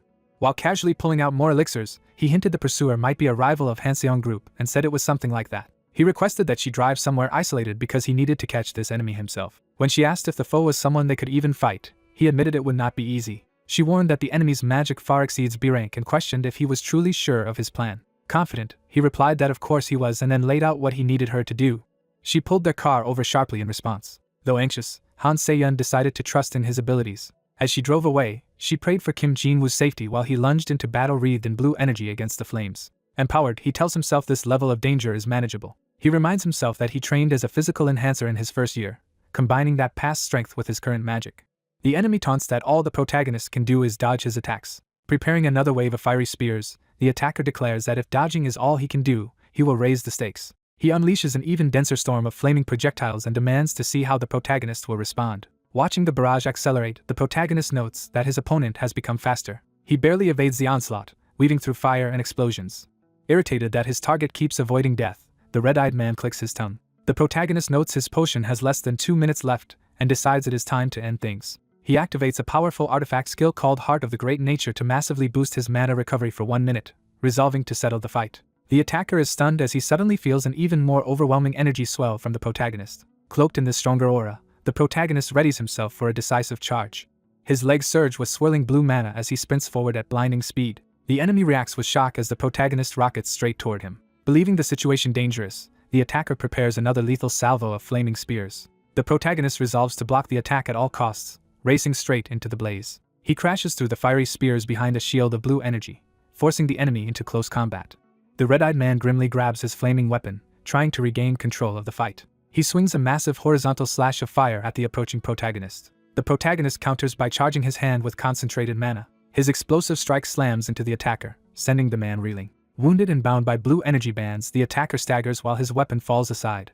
The protagonist refuses to give him any opening and continues building another dense mana sphere. He presses the attack relentlessly, detonating multiple blasts against his opponent and drawing screams. The enemy, battered and encircled by glowing strikes, curses in desperation. The protagonist struggles to precisely target the man's brain with his magic under these chaotic conditions. He suddenly realizes another approach and adjusts his strategy. Closing in, he lands a heavy physical blow that staggers the foe. Seizing the moment, he drives a concentrated stream of mana into the attacker's neck and upper body. The man, choking in the protagonist's grip, tries to threaten future revenge. The protagonist coldly declares that the battle is finished. The attacker's body hangs helplessly in the air, pinned by the protagonist's mana-charged chokehold. The protagonist feels his strength waning as the mana boost's backlash begins to hit. A system reminder flashes that the elixir's massive bonus lasts 10 minutes, and will soon plunge him into mana exhaustion for 30. Realizing the worst timing, he panics as his power starts dropping. The attacker's charred chest shows signs of strange regenerative power activating. He grasps his flaming weapon once more, refusing to die. His eyes narrow as a malevolent force awakens within him. Possessed by a darker will, he raises the weapon overhead while inner voices urge him to kill the protagonist. Before he can strike, blinding swordlight descends from above and bisects him. An older swordsman appears, his massive blade buried in the enemy's body, finishing the kill. The protagonist exhales in relief, realizing he has been saved at the last moment. He recognizes that his long-awaited ally has finally arrived on the scene. The newcomer is revealed as Jang Soo-ji, an S-rank mage and famed sword master of the Hanseong family. With a single blood-streak swing, Jang Soo-ji has decapitated the enemy and ended the battle. The protagonist mentally identifies Jang Soo-ji, nicknamed Sword Demon, as one of the strongest characters in the original story. He recalls that this man just felled Baekgang, whose combat strength rivaled an A rank, in a single blow. Soo-ji furiously condemns a demonic being for daring to harm the Hanseong family's youngest daughter. He calls out to Kim Jin-woo as he and Han Se-yeon arrive where Baekgang was fighting. Jin-woo checks if Se-yeon is injured, and she says she stalled Baekgang just long enough to call for help. Se-yeon jokes that of course she called for help since her own life was at stake too. She explains she brought the strongest person she knew, indicating Soo-ji, who shoulders his sword.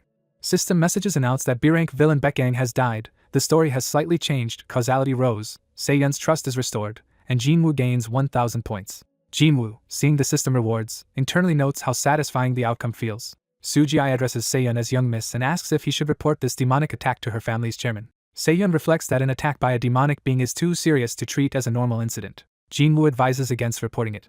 He reasons that news of a Hanseong group member being attacked by a demon would cause massive chaos, and that deviations from the original story need not be publicized. Se-yeon silently agrees that his logic is correct. She decides they should keep the whole Baekgang incident secret to avoid complications. She makes Soo-ji promise silence as well, and he respectfully agrees. 3 days later, Jin-woo lounges in bed checking his phone. Narration recalls that, in gratitude for saving her during the Baekgang incident, Se-yeon promised Jin-woo any information he wanted, and he requested a specific piece of intel. The requested intel was the release date of Hanseong Farm's new Shinseonko potion, whose success is expected to skyrocket the company's stock. Jin-woo narrates that he invested his entire fortune into Hanseong Farm stock in preparation for this moment. Watching the clock tick toward market open, he notes it is 8:59 and waits 1 more minute. As the market opens at 9 o'clock, he eagerly anticipates the stock's surge. The stock price rockets upward, symbolized by a huge red arrow and flying money. Overjoyed, Jin-woo shouts in celebration at his huge profit. He recalls that before regressing, even grinding dungeons his whole life barely afforded a single house. Comparing then and now, he marvels bitterly that earning money could be this easy. His phone chimes, drawing his attention. A text from Han Se-yeon invites him to lunch the next day, saying she has a gift for him. Jin-woo is surprised and wonders what kind of gift she intends to give. The scene shifts to Café Valeur, where they plan to meet. Se-yeon, already seated with coffee, notes that Jin-woo has arrived early. He replies that being early is just a habit as he sits down. She mentions that Hanseong Farm stock rose sharply and she earned a nice profit, asking if he made around 50 million. She reveals she actually made 3 billion in a single day and tells him to see it as a small token of appreciation. Jin-woo credits her as division head for his success and asks what the promised gift is. Se-yeon says the real gift is information. She has discovered the identity of the demonic being who attacked them. She explains that the demon was Baekgang, a notorious hitman when disguised as a human. Continuing the report, she says her investigation found a client who frequently traded with Baekgang. She reveals with pain that this client was her own older brother, Han Se-jin. Jin-woo internally notes he already knew Han Se-jin dealt with demons but had not realized Baekgang was one of them. Aloud, he comments that while the information is interesting, it does not sound like much of a personal gift, and she teases him for remaining so calculating even after they saved each other. Se-yeon sets a small box on the table, saying this physical presence symbolizes her wish to work well with him from now on. She adds she will soon be busy, which is why she arranged to meet today, prompting Jin-woo to ask if something is happening. Se-yeon explains that since discovering Han Se-jin's link to Baekgang, she believes the mastermind behind the attack is now exposed. She states she cannot tolerate being in debt, whether it is a favor owed or a grudge to settle. She turns to leave the cafe, heels clicking away. Jin-woo reflects that her assumption about Han Se-jin ordering Baekgang is actually a misunderstanding on her part. He notes, however, that regardless of that detail, Han Se-jin is undeniably a villain who will eventually become an obstacle for Se-yeon. He concludes that it is acceptable to use Se-yeon's drive later to help capture Han Se-jin. As she pauses to call his name, Jin-woo responds quickly, a bit flustered. She smiles and expresses hope that the gift truly suits him. She emphasizes that she personally chose the gift, making it more meaningful. Jin-woo thanks her sincerely, clearly pleased. Opening the box, he finds a mana alloy bracelet with high durability and strong defensive properties. Delighted by the quality of the item, he beams happily. While he admires the bracelet alone, a purple system window suddenly appears before him. Startled, Jin-woo looks at the notification. The system informs him that the character Ha Raung has grown curious about him, granting him 1,500 points. The story shifts to an older man, Ha Raung, reading documents in an office. The camera pulls back, showing him alone at a large desk in a spacious, dimly lit room. A man named Chun-hae bows before Ha Raung, saying it is an honor to meet him. Ha Raung notes it has been nearly 10 years since they last met, and asks if Chun-hae has come regarding the Sima Association. Chun-hae confirms but says there is another matter he wants to ask about first. He brings up the recent deaths of his close friend Jang Han and the demon Baekgang, assuming Ha Raung knows of it. Chun-hae explains that evidence points to a particular human mage involved in both killings. He presents a photo of Jin-woo, identifying him as the human connected to both incidents. Chun-hae adds that Baekgang's own investigation before dying showed this mage recently visited the arena under Ha Raung's influence. He directly asks Ha Raung whether he has heard the name Kim Jin-woo. Ha Raung looks at a photograph of Jin-woo in a bunny mask and internally affirms he certainly knows who Kim Jin-woo is. He recognizes Jin-woo as the masked VIP who once bet on the fighter Rang Rang. The lights in Ha Raung's office flare ominously. Chun-hae vows that if Ha Raung gives him Jin-woo's information, he will shed the boy's blood on his friends' graves. Ha Raung releases overwhelming demonic pressure, warning Chun-hae. He coldly tells Chun-hae that harming his client would bring dire consequences. Terrified, Chun-hae begs forgiveness and promises not to touch Jin-woo. Ha Raung instead orders him to relay the 10 Demon Council's message. Gasping, Chun-hae reports that a prophecy has been received from the sacred relic known as the Prophet's Altar. The prophecy declares that a child destined to slay demons will awaken power at 18 and eventually kill the Demon King. Ha Raung muses that the Demon King is causing trouble again and asks if there is more information about this so-called child of prophecy. Chunhei says the prophet's altar also revealed the child's current location. He announces that the child of prophecy is at the Mage Academy. Back at the academy, Jinwoo quietly stands in his dorm room, looking at the bracelet and a magic scroll on his desk. He decides he should avoid drawing any more attention to Kim Jinwoo from Ha Ryong for now. A system window again notes Ha Ryong's curiosity and awards Jinwoo another 1500 points. But Jinwoo thinks it is not yet time to interact with Ha Ryong. Instead, he focuses on the scroll, saying he must prioritize something more important. He activates the scroll, causing it to unravel in midair with glowing runes. The enchantment grants him a B-rank spell shield that can block one spell every 12 hours. Holding the applied enchantment, Jinwoo notes that the academy midterm exams are approaching. Narration explains that the midterm is a public event where students demonstrate their abilities before visiting officials. It is especially important because it affects the protagonist Lee Seojun's future path, and this particular midterm holds added significance. The story clarifies that the mysterious child of prophecy will later become Lee Seojun's demon-slaying companion. Jinwoo recalls that in the original story, demons invade the academy at 4 p.m. during the exam. Their goal is to kill the yet unawakened child of prophecy. In the original version, Lee Seojun single-handedly wipes out the invading demons. Jinwoo reflects that while the incident is not huge in scale, it yields crucial hints, so he must watch both Seojun and the child of prophecy this time. Later, an instructor gathers students, announces next week's midterm schedule, and says there is one more announcement. The students groan about more news and jokingly ask the teacher to share stories of his first love instead. Amused, the instructor declares that for him, combat and training are the same thing. He announces that second years will have several days of free sparring classes to prepare for the midterm. Lee Seojun is surprised and repeats the words free sparring. The instructor adds that anyone without a partner can simply watch or train alone. Yu Era, the fiery mage girl, vows to defeat Lee Seojun this time. Jinwoo watches, thinking that Seojun and Yu Era will naturally partner up just as in the original story and is relieved he did not volunteer first. Still, he feels uneasy as events begin to diverge. He is left standing alone without anyone asking him to partner up. Jinwoo muses that it is understandable, recalling how weak he appears when dispelling curses or barriers. He notes bitterly that no one wants to team with the very last-ranked student in the academy. Yet he shrugs it off, deciding it does not matter. He already has someone else in mind as his partner. Meanwhile, Lee Seojun trains intensely in free sparring, nearly getting blown away by Yu Era's fiery blasts. He barely avoids a powerful strike that gouges the arena floor. Catching his breath, Seojun mutters that he almost died and is asked if that is really all he has. Yu Era, wreathed in flames, confidently declares that with her skills she will soon seize the academy's top rank. Jinwoo, watching, tells her not to get ahead of herself yet. He appears battle-worn but smirking, brandishing a glowing tool. He boasts that he has not even finished warming up, unleashing another blazing attack in sparring. Elsewhere, Yoon Haeyoung, an ice mage girl, practices alone in the training hall. Hearing the distant explosions from outside, she turns toward the window. She sees Seojun and Yu Era fighting, recognizing them as the school's top 2 students. Haeyoung looks at the faint ice forming in her hand. She tells herself not to compare with geniuses because it only makes her feel more insignificant. Outside, some students suggest Haeyoung as a sparring partner, but another dismisses her despite her mid-tier rank. They say Haeyoung is smart in theory but weak in actual combat, which she overhears. Other students pityingly comment that her talent cannot keep up with her mind, though at least she is a nice person. Haeyoung silently absorbs the hurtful remarks. In frustration, she channels ice magic and fires a barrage at a wooden dummy. Her ice shards pelt the dummy but mostly chip it weakly. Panting, she feels discouraged by her lack of power. She cries out in despair, wondering why nothing works no matter how hard she tries. Jinwoo, having watched, bluntly tells her that the way she manifests her ice is fundamentally weak. Haeyoung turns in shock, recognizing him as Kim Sunwoo's alter ego, Jinwoo's academy persona. He approaches, adding that her ice is not cold enough and her aim is terrible. He concludes that her poor control shows she lacks basic fundamentals overall. Jinwoo thinks this is his responsibility, since his interference earlier derailed her growth. He recalls that in the original timeline, Seojun's guidance would have propelled Haeyoung to about 6th place in their year. Because he changed events, she missed that opportunity and has remained stagnant. He therefore tells her that although she is currently lacking, if she joins him he will train her until she can pull her own weight.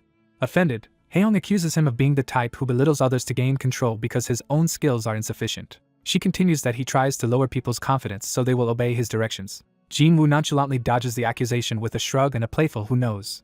Haeyoung insists that he is only provoking her because he cannot actually refute her criticisms. Overwhelmed, she starts to walk away from him. She tells him that during the dungeon expedition she thought he was decent, but now realizes she was mistaken. Jinwoo wonders if he pushed her too far and begins to apologize when she cuts him off. Haeyoung, now radiating cold, challenges him to a duel to see the true ability of the academy's last-ranked student. Jinwoo, inwardly pleased to have sparked a reaction, enthusiastically agrees to fight anytime. The training hall fills with swirling blue mana as the two face each other, preparing to battle.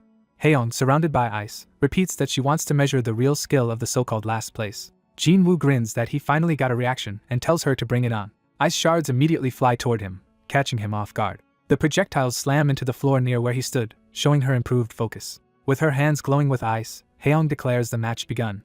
The boy channels energy into his legs, preparing to move with magic. He dashes forward, ice spikes erupting along his path as he advances. Watching, he realizes his opponent's power increased once she got serious. He charges through the ice and taunts her about her skills. She criticizes his simple attack pattern and hints at showing more versatile ice magic. She summons a massive vertical ice spear of power and asks if this new pattern suits him. He reacts with intrigued surprise at her display. She launches the huge ice attack toward him as he braces himself. He counters from above, shattering the enormous ice construct with his own power. She stares at her hands, stunned that she just used a technique she had never mastered before. She looks at the frozen arena and him above, realizing the scale of what happened. He lands on the ice, steady and in control. He reflects that people need the right stimulus to unlock their abilities. He thinks provoking her was the correct way to draw out her true potential. She glares with renewed determination, no longer shaken. She attacks again, accusing him of only running away and implying he does not want to partner with her. He comments that inexperienced manifestation wizards share a common weakness as he closes in. He dives straight at her through the light, intent on exploiting that weakness. At close range, he forms a spell and notes that once you get near, such casters are easy to defeat. Their magical energies clash in a bright impact. The collision blasts both of them backward in a violent shockwave. She realizes in alarm that he is about to overpower her spell. The two face each other at close distance, their spells locked but restrained. He ends the duel amicably, saying it was a good match. She, still flustered, hears him call her name directly. Sitting on the floor, she admits defeat to him. She concedes she should probably learn magic from him. He tells her she simply lacked a way to channel her natural talent. He offers to help and invites her to train together. She wonders if he really intends to help her fully unleash her talent.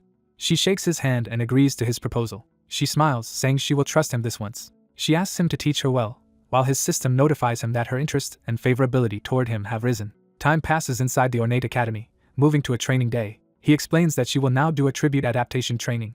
He says all magic starts from adapting to one's element, and hands her an ice attribute cube. She learns that adaptation means truly understanding the attribute, which determines how well one can manifest magic. He stresses that without these basics, no amount of practice will improve her skills. She says she already knows what attribute adaptation training is, but she protests when she finds herself submerged in a huge pool of ice, claiming she has never heard of a method like this. He replies that feeling the attribute with her whole body is the fastest way to learn and urges her to hurry and adapt before the ice melts. Night falls over another building, hinting at events elsewhere. In a dark place, ominous energy envelopes people as a demonic ritual begins. A man wreathed in purple aura, called Lord Jeonhae, asks if everyone is assembled and is assured they are. His subordinates report that they have gathered demons near the Magic Academy. Jeonhae announces that they will search for the Prophet's child and infiltrate the school next week. A shrouded collaborator from inside the school has informed them that security will weaken during midterm exams. One demon remarks that the time has finally come and asks why they are not getting help from Lord Haraon. Jeonhae says that plan fell through because Haraon claimed to have something more important than their race's future. A female demon objects that killing the Prophet's child with only 4 B-rank demons is impossible. Another demon scoffs, asking if they really need help to kill one student, but is warned that lax security alone is not enough. They are reminded that scouters from many guilds will be at the school that day, so one demon cannot handle all interference alone. The overconfident demon falls silent, reconsidering the situation. Jeonhae says it will be different if they trap anyone who might interfere. He gathers sinister purple energy into a glowing orb in his hand. That orb expands into a vast barrier around them, surprising his subordinates. They recognize it as the Great Demon Barrier. Jeonhae tells them they may rampage freely because he will be with them, but they must kill the Child of Prophecy. Back at training, ice cubes float as the boy narrates that you first grasp the attribute, then its form. He instructs Haeyoung to imprint the sensation of ice through her whole body so she can visualize and manifest it even without physical ice present. She succeeds in forming a delicate snowflake of mana in her hand. Building on that, she manifests a towering ice spear entirely with her own power. Overwhelmed, she trembles on the verge of tears. She cheers that she finally did it. She proudly declares she made an ice spear using only her own strength. He praises how much she improved in just a few days and reiterates that she has real talent. The system informs him that Haeyoung now fully trusts him and awards him 1,500 points. While she vows to believe everything he says, he thinks to himself that she is pushing herself surprisingly far and asks if the cold is bearable. She blushes but demands that he just add more ice. He notes inwardly that she is acting tough even though the training must be painful. He urges her mentally to endure a little longer, telling himself this hardship is to help her grow. He adds that his goal is to raise her into a capable comrade for Lee Seo-jun. Taking her at her word, he dumps another huge load of ice into the pool where she is soaking. Shivering, she groans from the intense cold. Another girl watches the scene from the balcony above. That observer wonders in horror if what she is seeing is some kind of bullying. In her imagination, she pictures Haeyoung abused with a bucket while Seonhwa smiles, and resolves to report this to the teachers. Teacher Lee Hu-young appears beside her, calmly saying that watching talented students grow is always beautiful. The worried girl tries to tell the teacher that the second years below are doing something, but Lee Hu-young says she knows it is a tribute adaptation training. The girl repeats the word training in confusion, while the teacher says she has been watching them since day one. Lee Ryung explains that Haeyoung's rapid progress in mana manifestation is impressive. She says what truly amazes her is the judgment of the student who instantly saw his friend's problem and guided her. Seo-yoon realizes the teacher means senior Kim Seonwa, and the teacher is surprised she knows him. The teacher jokes that she thought Seo-yoon only memorized top students' names, flustering Seo-yoon as she denies it. Lee Ryung clarifies that Seonwa has such high potential that it is good to remember his name early, even though he is currently ranked last in the school. Seonwa reflects that someone who only helps others might never improve his own standing because people care only about results. The teacher silently studies Seon's reaction. Seo-yoon suggests they give Seonwa a chance to prove his skills. Lee Ryung smiles, saying she will look forward to the upcoming midterm exam. Seonwa later stares at a system window for a space-time pocket item and laments that he is in trouble. The shop offers a discounted 30 kg subspace pocket for 5 days, and he realizes it is a rare, valuable item. He thinks about how useful such storage is in battle and daily life, able to summon items anywhere. Seeing the price is 20,000 points while he has only 8,500, he despairs at the bad timing of the discount. He howls in frustration that the sale appears when he lacks points. Calculating that he needs 11,500 more points in 5 days, he decides he must find a reliable way to earn them quickly. As he ponders, a notification rings and draws his attention. He checks his phone and reads a message from teacher Lee Ryung, summoning him to the faculty office before class. Morning light fills the office where he next meets the teachers. Standing with Yu-ara and Park In-hwan, Seonwa hears that the three of them have been called. Lee Ryung tells them they have been chosen for the second-year manifestation system special class meant for highly potential students regardless of grades. Seonwa thinks joining would let him interact more with Lee Seo-jun, who is in the enhancement system special class. Park In-hwan suddenly objects to Seonwa being allowed into the special class.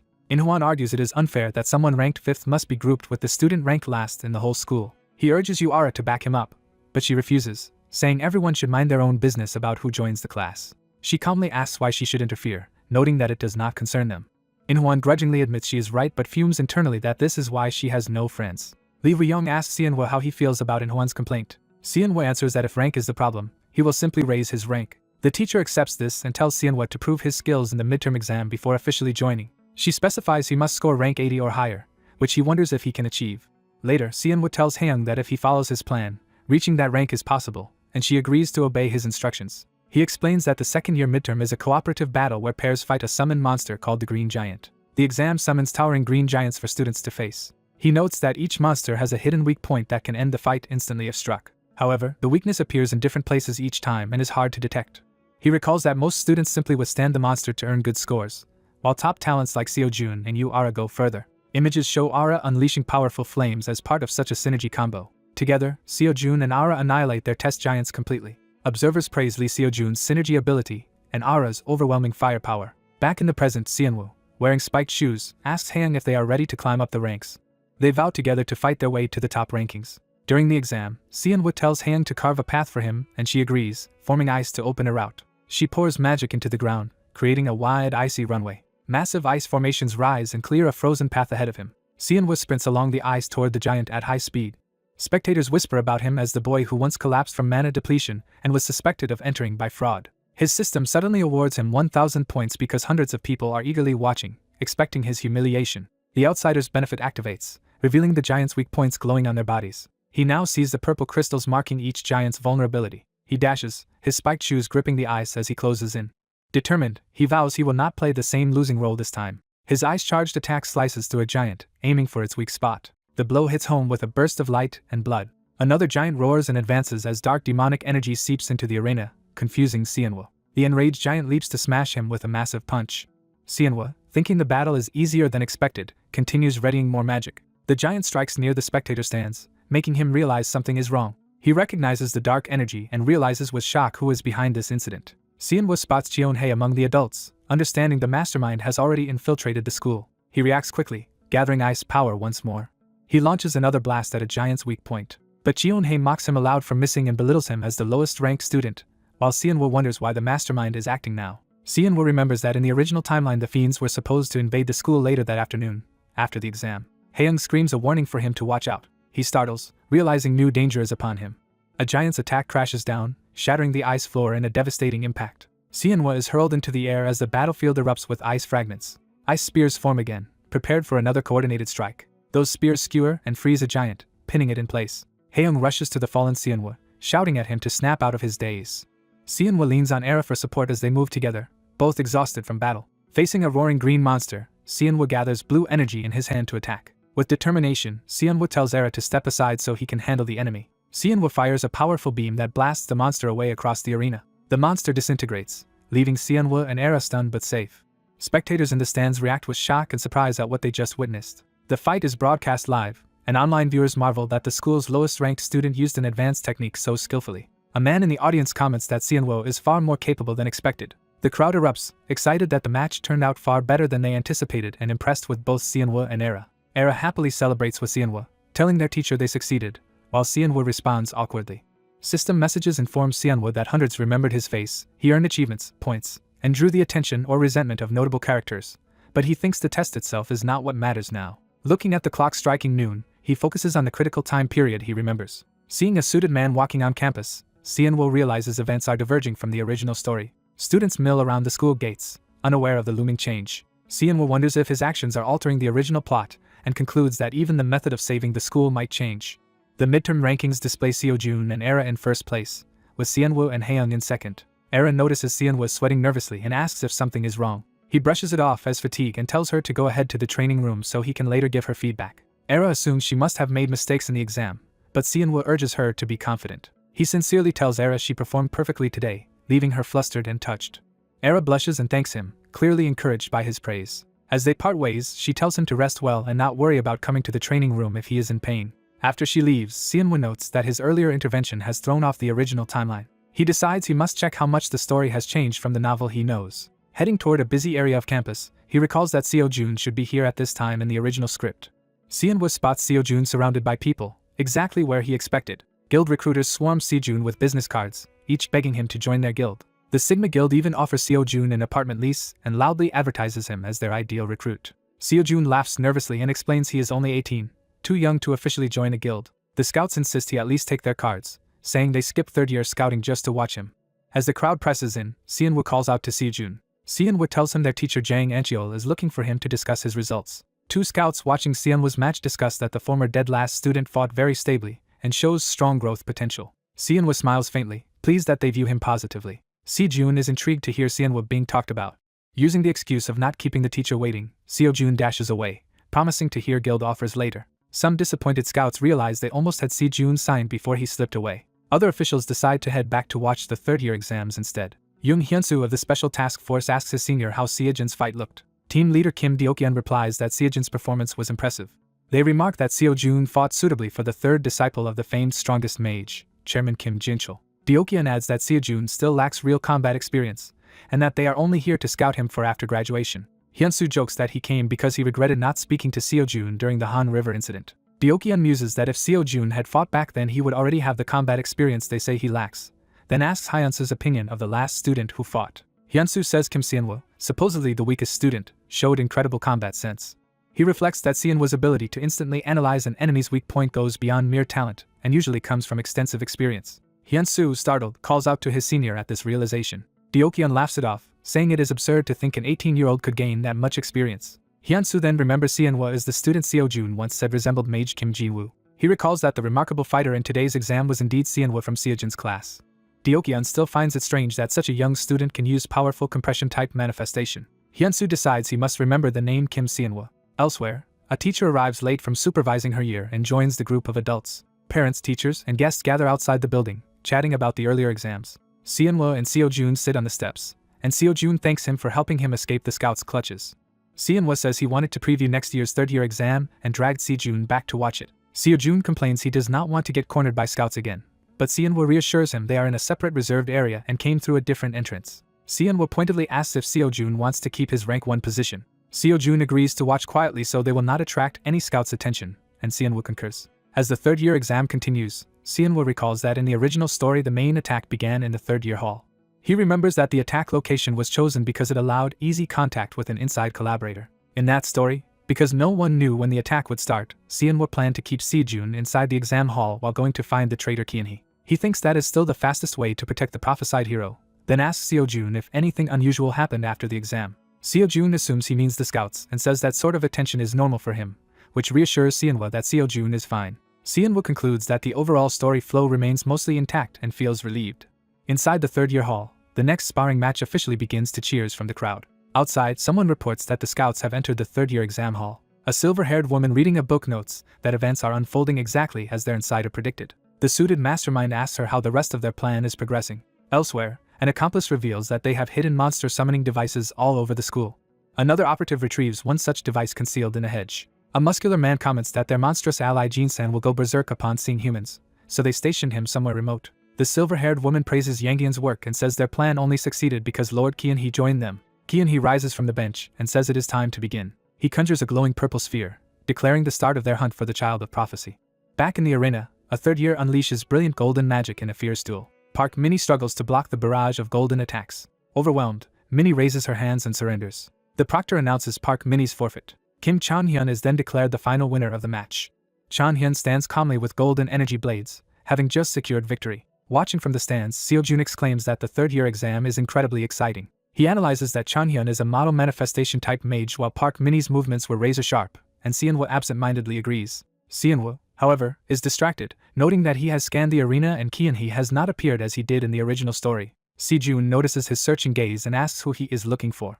Seonwoo lies that he was just hoping some guild might try to scout him too. Seo-jun tells him he has grown tremendously since the semester began, and that anyone who saw today's exam would be shocked. He then starts to ask how Seonwoo trained so quickly, but is cut off. Seonwoo suddenly senses something and looks up in alarm. The entire seating area is bathed in purple light as a massive barrier begins to form around the stadium.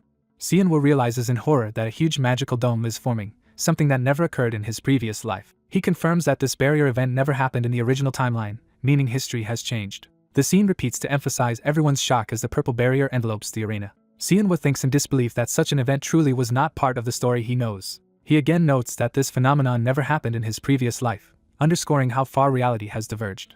Someone outside pounds on the barrier, finding it solid and impenetrable. Onlookers outside the dome realize a barrier has appeared, wonder if something went wrong at the school, and call for teachers. Crowds gather around the glowing wall, confused and asking if an accident has occurred. Near the barrier, one of the hidden cases sits ominously beside a bench. The case activates, crackling with purple energy as if preparing to open. A rift of swirling blue-purple power bursts from the case, drawing the attention of nearby people. The vortex stabilizes into a portal filled with dark energy and glowing red eyes. From somewhere unseen, Qianhe calmly gives the order to attack. Monsters pour out of the portal and chase fleeing civilians, who scream for their lives. The school's speakers blare an emergency announcement that monsters have infiltrated the campus and order everyone to evacuate to safe zones. The announcement repeats as the barrier around the arena glows, trapping many inside while panic spreads outside. Qianhe smugly observes that all teachers, scouts, and combat-grade mages are sealed inside the barrier. He reasons that with no strong defenders outside, the Child of Prophecy will be forced to reveal himself. Inside the barrier, the Special Task Force members viciously cut down monsters with their weapons. Qianhe, hiding nearby, is shocked to sense something unexpected in the battle. Deokyun stands over a slain monster with his bloodied spear beside Hyunsu, and someone wonders if the Special Task Force has arrived. Students hear that the Special Task Force is indeed at the school. Others explain that the task force originally came to watch Seojun's match, but are now busy fighting monsters and rescuing people. Inside the barrier, Seojun nervously wonders if team leader Kim Deokyun is here, and a teacher urges the students to trust them until the barrier is broken. Seonwoo thinks that if the task force can join the fight properly they might still turn the situation around, but worries about the barrier itself. He looks at the enormous dome, and wonders how they can possibly destroy such a powerful barrier. Outside, someone pounds on the wall begging the mages to save them, and regrets not entering the arena earlier. Support-type teacher Kim Yeonjun says that to immediately release the barrier they need another A-rank support mage besides herself, which they currently lack because such mages are rare. She insists they keep searching since doing it alone would take 30 minutes, far too long for those trapped inside. Hearing this, Seonwoo realizes relying on only 2 task force fighters for that long is impossible, and that the real problem is the barrier's strength, not time. He recalls that Qianhe's magic barrier is considered one of the strongest in the world. Seonwoo remembers that in the original story even Seojun could not defeat Qianhe head-on except by ambush. Accepting that he must intervene personally, Seonwoo steps forward and volunteers to try. Before he can act, something catches his eye and makes him pause. A woman introduces herself as A-rank support mage Yang Young-eun, saying she happened to be nearby. Smiling, Yang offers to take over the barrier-breaking effort, and Yeonjun recognizes her as Yang Hyeon. Watching, Seonwoo knows Yang Hyeon is secretly a demon and thinks accusing her now would only create suspicion without proof. Yang Hyeon begins channeling powerful purple magic into the barrier. She tells Yeonjun she will start and asks for assistance, and Yeonjun readily agrees. Spectators watch as complex magic circles bloom across the barrier while the 2 women work together. Seojun feels relieved that the teachers are addressing the problem and assumes they will be freed soon, but Seonwoo quietly says no. Grabbing Seojun's arm, Seonwoo insists they leave and promises to explain later. As they go, Yeonjun senses something strange about the barrier and grows uneasy. She realizes that when they release the barrier from one side, a second layer immediately reinforces it from the opposite side. Alarmed, Yunjin recognizes that the barrier is actually getting stronger instead of weakening. Observing her reaction, Kyun-hee notes that the support-type teacher is very perceptive. He decides he must distract her and draw her attention away. Kyun-hee subtly readies his power, his hand glowing with dark energy. Meanwhile, inside the arena, Deokyeon and Hyunsu continue cutting down monsters as more rush them. Some goblins suddenly scream as something begins to affect them. One goblin's eye darkens oddly, hinting at a new threat or control. Despite that, the task force keeps slashing through the monsters in a fierce melee. Hyunsu curses under his breath as the battle drags on. Outside, a goblin lunges at Yang Hyan while she stands near the barrier seemingly vulnerable. A red slash cuts across, and blood sprays as an attack intercepts the monster.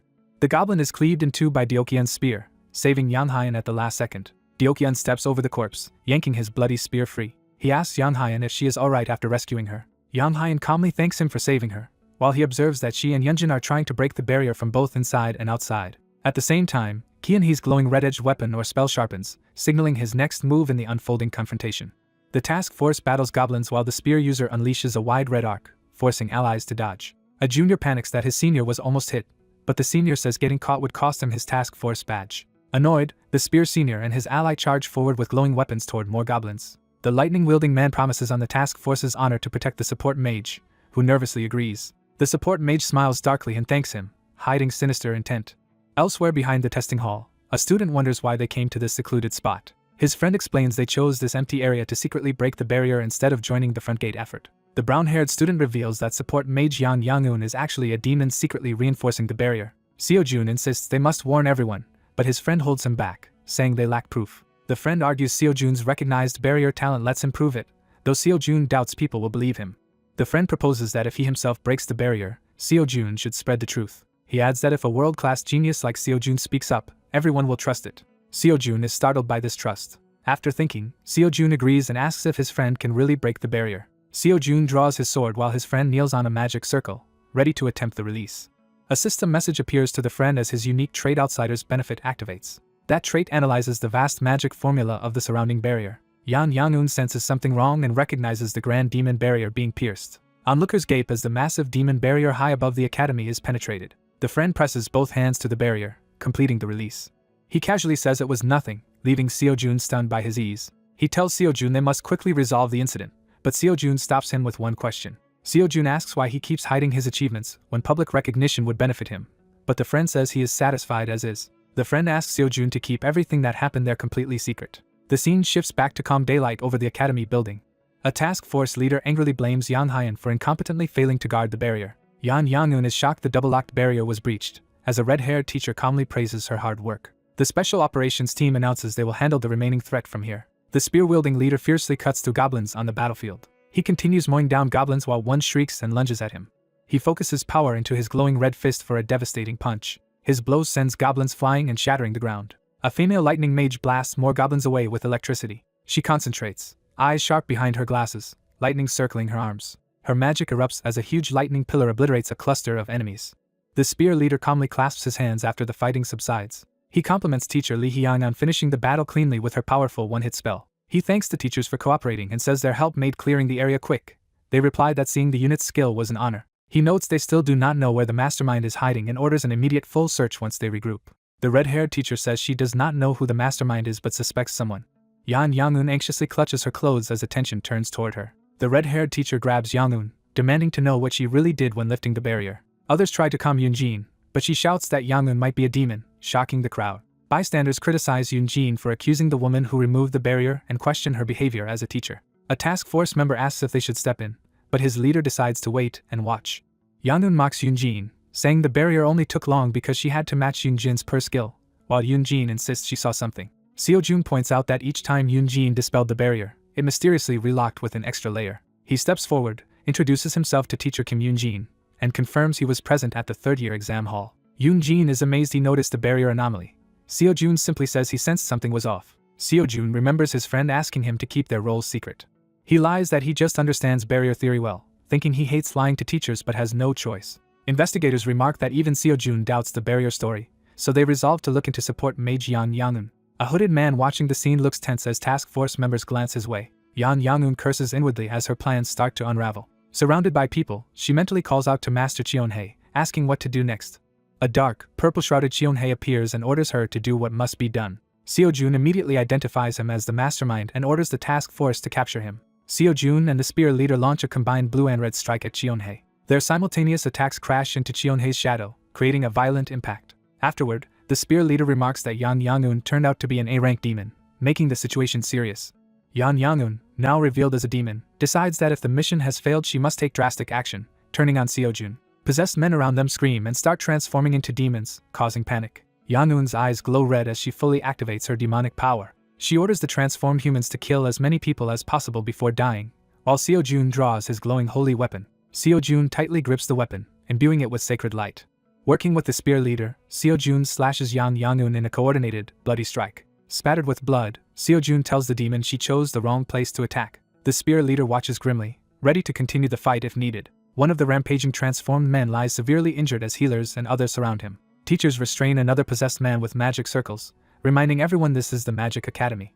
After the battle, the spear leader thanks Seo-jun for his help and notes it has been a year since they met at the chairman's home. He praises Seo-jun's growth as a mage and tells him to claim his demon subjugation reward, leaving Seo-jun flustered but grateful. Seo-jun thinks he should have asked the leader's account number earlier to pay him back. While chaos still raged earlier, Seo-jun reflects that the real thanks belonged to his friend Kim Sunwoo, who broke the barrier. In another fight, Sunwoo activates his enchanted shoe, triggering blue wind magic as he moves.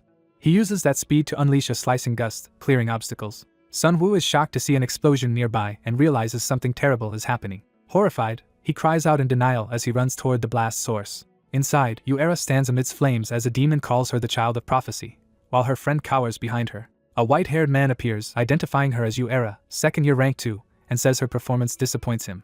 The man mocks her as a supposed genius rival to Seo-jun, implying she has not lived up to her reputation. As he toys with Era's frightened friend, he taunts Era about something holding her back from using full strength. The friend wonders how things turned so dire. The friend recalls that she and Era had just been training when monsters and demons suddenly attacked. Determined to help, the friend charges up blue magic, vowing to fight alongside Era. Era, wreathed in fire, tells her friend not to interfere and to run instead. The white-haired demon arrogantly declares he will handle Era alone, hurling a massive fireball. He sneers again, asking if that is all Era can do. As they clash, he concludes Era is not the prophesied one he is seeking. He seizes Era by the throat with dark energy, choking her. While strangling her, he revels in the high-quality mana in her blood and claims he can hardly restrain himself. Era struggles to breathe, her fire flickering as she weakens. Suddenly his arm is struck with blue magic, forcing him to loosen his grip. Era's friend yells at him to let Era go and bravely declares herself his opponent. The demon comments on their touching friendship as Era lies unconscious behind him. He sneers, asking what she thinks she can accomplish with such weak power, as he charges another dark spell. The friend fully understands she cannot win. Yet, she resolves she cannot abandon her friend just to save herself. With that resolve, she unleashes her strongest ice blue magic. Her attack tears through the demon's side, leaving a bloody gash. The demon's eye glows red in shock at being wounded.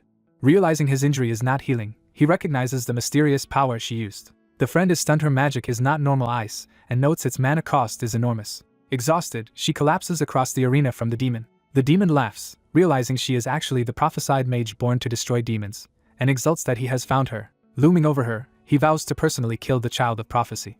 A calm voice interrupts, saying that will not happen because the Child of Prophecy is too important. Sunwoo appears, activating Heart of the Great Nature and declaring the demon will be the only one to die here. The demon furiously tries to blast him aside with dark power, shouting not to get in his way. His power erupts in a massive purple explosion that engulfs the area. Sunwoo blocks it with a shining magic barrier, stating the attack will not work.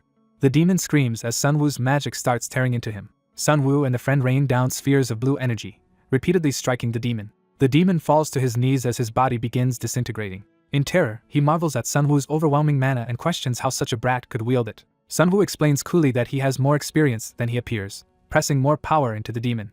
The dying demon grins that at least Sunwoo will not die alone, hinting at a final act of malice. Sunwoo holds a glowing orb to the demon's head as the body crumbles away. Dark energy disperses from the demon's collapsing form. With his last strength, the demon lunges toward the unconscious girl, screaming for the Child of Prophecy. Sunwoo instantly prepares another spell to intercept the attack. His blast slams the demon away from the girl. Blood sprays as the demon is mortally struck from afar. Sunwoo looks at the magic still swirling around his watch-like artifact, surprised. A system window announces that B-rank villain Jin-san has been eliminated and causality has increased. Another message grants Sunwoo the title Savior and rewards him with 3,000 points. Sunwoo observes that the girl awakened earlier than expected but endured it. He thinks that as demons continue targeting her and Seo-jun, they will both grow stronger. Looking at the unconscious Yuera, he silently notes her and Yun Haiyang's names. Surveying the ruined arena and fallen bodies, Sunwoo is simply glad they survived. News reports later credit Seojun, Era, and 2 other students with defeating a demon at the academy. In the hospital, Era scoffs that Seojun is being hailed as a hero despite doing little. Ha-young rushes over, insisting Era did a lot and urging her back to bed. Ha-young reminds Era that Era protected her from the demon, while Ha-young fainted in embarrassment. Sitting together, Ha-young says their injuries are minor and the school just wants them to rest now that exams are over. Era quietly admits she heard Ha-young fought the demon while she was unconscious. Ha-young asks why Era did not run when she had the chance, brushing it off by saying anyone would have done the same. Ha-young recalls being alone once and helped by Sunwoo, which made her want to be that kind of person for others. She says that memory gave her the courage to stand against the demon. She tells Era it is okay to lean on others when things are tough. The word rely echoes in Era's mind, stirring buried emotions. Era remembers her home burning down. In that fire, her wounded parents begged someone to take Era and flee. Young Era screamed for her mother and father. She reached out in horror as debris and flames consumed them. Back in the present, Era grips her bedsheets tightly, shaken by the memory. Struggling with pride, she says she does not need anyone's help but admits she should at least say thank you this time. Ha-young points out that without Sunwoo they both would have died. Confused that Sunwoo supposedly saved them, Era asks what that means, and Ha-young tells Sunwoo to explain. Sunwoo steps into the hospital room. Smiling from the doorway, Sunwoo greets them and asks if everyone is okay. Sunwoo visits the girls in the hospital room, saying he came to give them something. He hands Era an envelope containing her 5 million won share of the demon subjugation reward, which surprises her. Sunwoo explains he is giving her the money because officials said she killed the demon, though she hesitates to accept it. He recalls that when he arrived the demon was already badly weakened by Era's attacks and Yoon Ha-young's support. Sunwoo describes the demon fight as fierce, while Ha-young is impressed and Era looks skeptical. He insists he only delivered the finishing blow, and refuses to take money earned mostly through their efforts. Era tells him to split the 5 million won reward between herself and Yoon Ha-young. Before leaving, Era shyly thanks Sunwoo for saving her. Era and Ha-young watch him go, leaving a quiet moment behind. Sunwoo internally laments that his plan to get closer to Era through Ha-young might have been premature. A system message informs him that Era's affection toward him has risen to level 1, and he gains 2,000 points. Ha-young laughs that Era is only acting aloof because she is embarrassed, noting Era's strong pride. The system then offers a limited time 50% discount on a 30kg spatial pocket, and Sunwoo happily decides to buy it. Meanwhile, Era storms down the corridor, fuming that Kim Sunwoo lied about something unbelievable. She recalls that when she lost consciousness the demon was still at full strength, so Sunwoo must have killed it alone. She thinks about how Sunwoo, supposedly neither manifestation nor support type, suddenly showed prodigious talent in every area. She also remembers Yoon Ha-young's spectacular ability from the fight. Images of battle flash by, reinforcing how extraordinary their powers were during the demon attack. Era remembers being told that Sunwoo had helped Ha-young a great deal as well. She wonders why someone with such ability would live like a low-key underachiever, concluding there must be a reason. Era speculates grimly that, like her, Sunwoo might have lost his family to demons. Elsewhere, Ha-young looks out a sunny window, setting up a private talk with Sunwoo. She confirms with Sunwoo that he has not told anyone else about the mysterious power she awakened. A flashback shows his text telling her to hide her new ability for now so training will not become harder, which she agrees with. Ha-young enthusiastically declares she wants to study her demon-slaying power herself, and Sunwoo encourages her attitude. Sunwoo notes that compared with the original story, Ha-young awakened her demon-slaying power about a month early. He reasons that if she builds strength sooner, she will become a major asset in the future battle against the Demon King. Sunwoo resolves to safely raise Ha-young as one of Seojun's future companions and offers to create her training plan. Ha-young timidly grabs his sleeve, saying there is one thing she wants to ask. She asks if he rushed straight to the training grounds after the barrier fell because of her. Blushing, Ha-young lists the midterms and the attack, saying he always looks out for her. Sunwoo is taken aback as she hesitantly begins to suggest he might like her. She directly asks why he kept worrying about her so much during both the exams and the attack. Internally she wonders if he likes her, while Sunwoo is further flustered. Sunwoo quickly denies her assumption, saying it is not what she thinks. He explains he trusted her potential during midterms and ran to the scene only because he saw the explosion, not specifically for her. Relieved yet slightly disappointed, Ha-young accepts his explanation. Sunwoo teasingly asks if she had thought something else, and she frantically denies it. She laughs it off as a joke while Sunwoo thinks to himself that her naive, bright nature makes such reactions unsurprising. Sunwoo reflects that although Ha-young is important, she belongs with her own group, while he will focus on planning from behind. Ha-young tells herself she should not misunderstand his intentions, trying to calm her feelings. She then hands Sunwoo an envelope with 7.5 million won, insisting he at least accept this money. She calls it his tuition fee and says they will work together from now on, addressing him as her teacher. Sunwoo resolves to properly raise Ha-young while privately thinking kids do not understand the value of money, though it benefits him. Excited, he declares that training will begin tomorrow. Suddenly he notices something on his phone that shocks him. Sunwoo exclaims in surprise at what he sees, leaving Ha-young confused. His screen shows notifications that multiple people have transferred him large sums of money, and he wonders why everyone is doing this. Elsewhere, Seo-jun smirks over his own phone, thinking the others are desperate because they cannot give him their money. Time passes and Sunwoo steps into school, his shoes clicking as he walks toward his next goal. He narrates that after midterms he finally met teacher Lee Hyung's requirement by reaching 72nd place. He enters the special class lecture hall, a place he had never seen before regressing. The narrative introduces top third-year students Kim Chang-hyun and Park Min-yi. It then highlights first-year rank 1 Choi Seo-yoon and rank 2 Jeon Min-jae. Inside, classmates call Sunwoo over to sit near them. Era watches quietly, saying nothing as he approaches. Sunwoo thinks being in the special class will let him influence future key events, but is immediately grabbed as someone calls him a rat. Blonde student Park In-hwan mocks him for killing a half-dead demon and questions whether he belongs at their table. Sunwoo answers that he qualified by the teacher's rules. In-hwan threatens to remove him himself, sneering about Sunwoo's low 72nd place rank. Another senior shouts Park In-hwan's name and orders him to stop as the confrontation escalates in front of the class. Seo-jun defends Sunwoo, pointing out that Sunwoo's midterm time was 22.43 seconds and implying the class average did not actually drop because of him. Era coolly adds that if they ignore the very first test, Sunwoo's performance is better than Park In-hwan's, further undercutting him. She tells In-hwan he is the one lowering the class's level and should behave himself, making him seethe. In-hwan remarks that he did not know Era cared so much about Sunwoo but continues to act hostile. Losing his temper, In-hwan shouts that he cannot follow their advice and lunges to punch Sunwoo. Sunwoo catches his fist mid-swing, stopping the attack. Holding In-hwan's hand in a painful grip, Sunwoo calmly asks what happens if In-hwan cannot make him leave. Furious, In-hwan ignites his power, flames wrapping around his fist as he yells at Sunwoo. Before he can act further, a powerful blow from another person strikes him, stunning him. Yoon Hyun-soo, a special task force member, kicks In-hwan away and tells him to cool his head. As smoke rises from the crater where In-hwan lands, Hyun-soo checks if Sunwoo is alright. Sunwoo thanks Hyun-soo, noting that this intervention matches how the original story unfolded. Hyun-soo praises Sunwoo's midterm, saying he recognized his talent, and announces that the special task force will oversee the special class's activities. He casually orders others to wake In-hwan up, saying he expected trouble from him. Hyun-soo then worries privately that he might have gone too far with his kick, muttering about kids.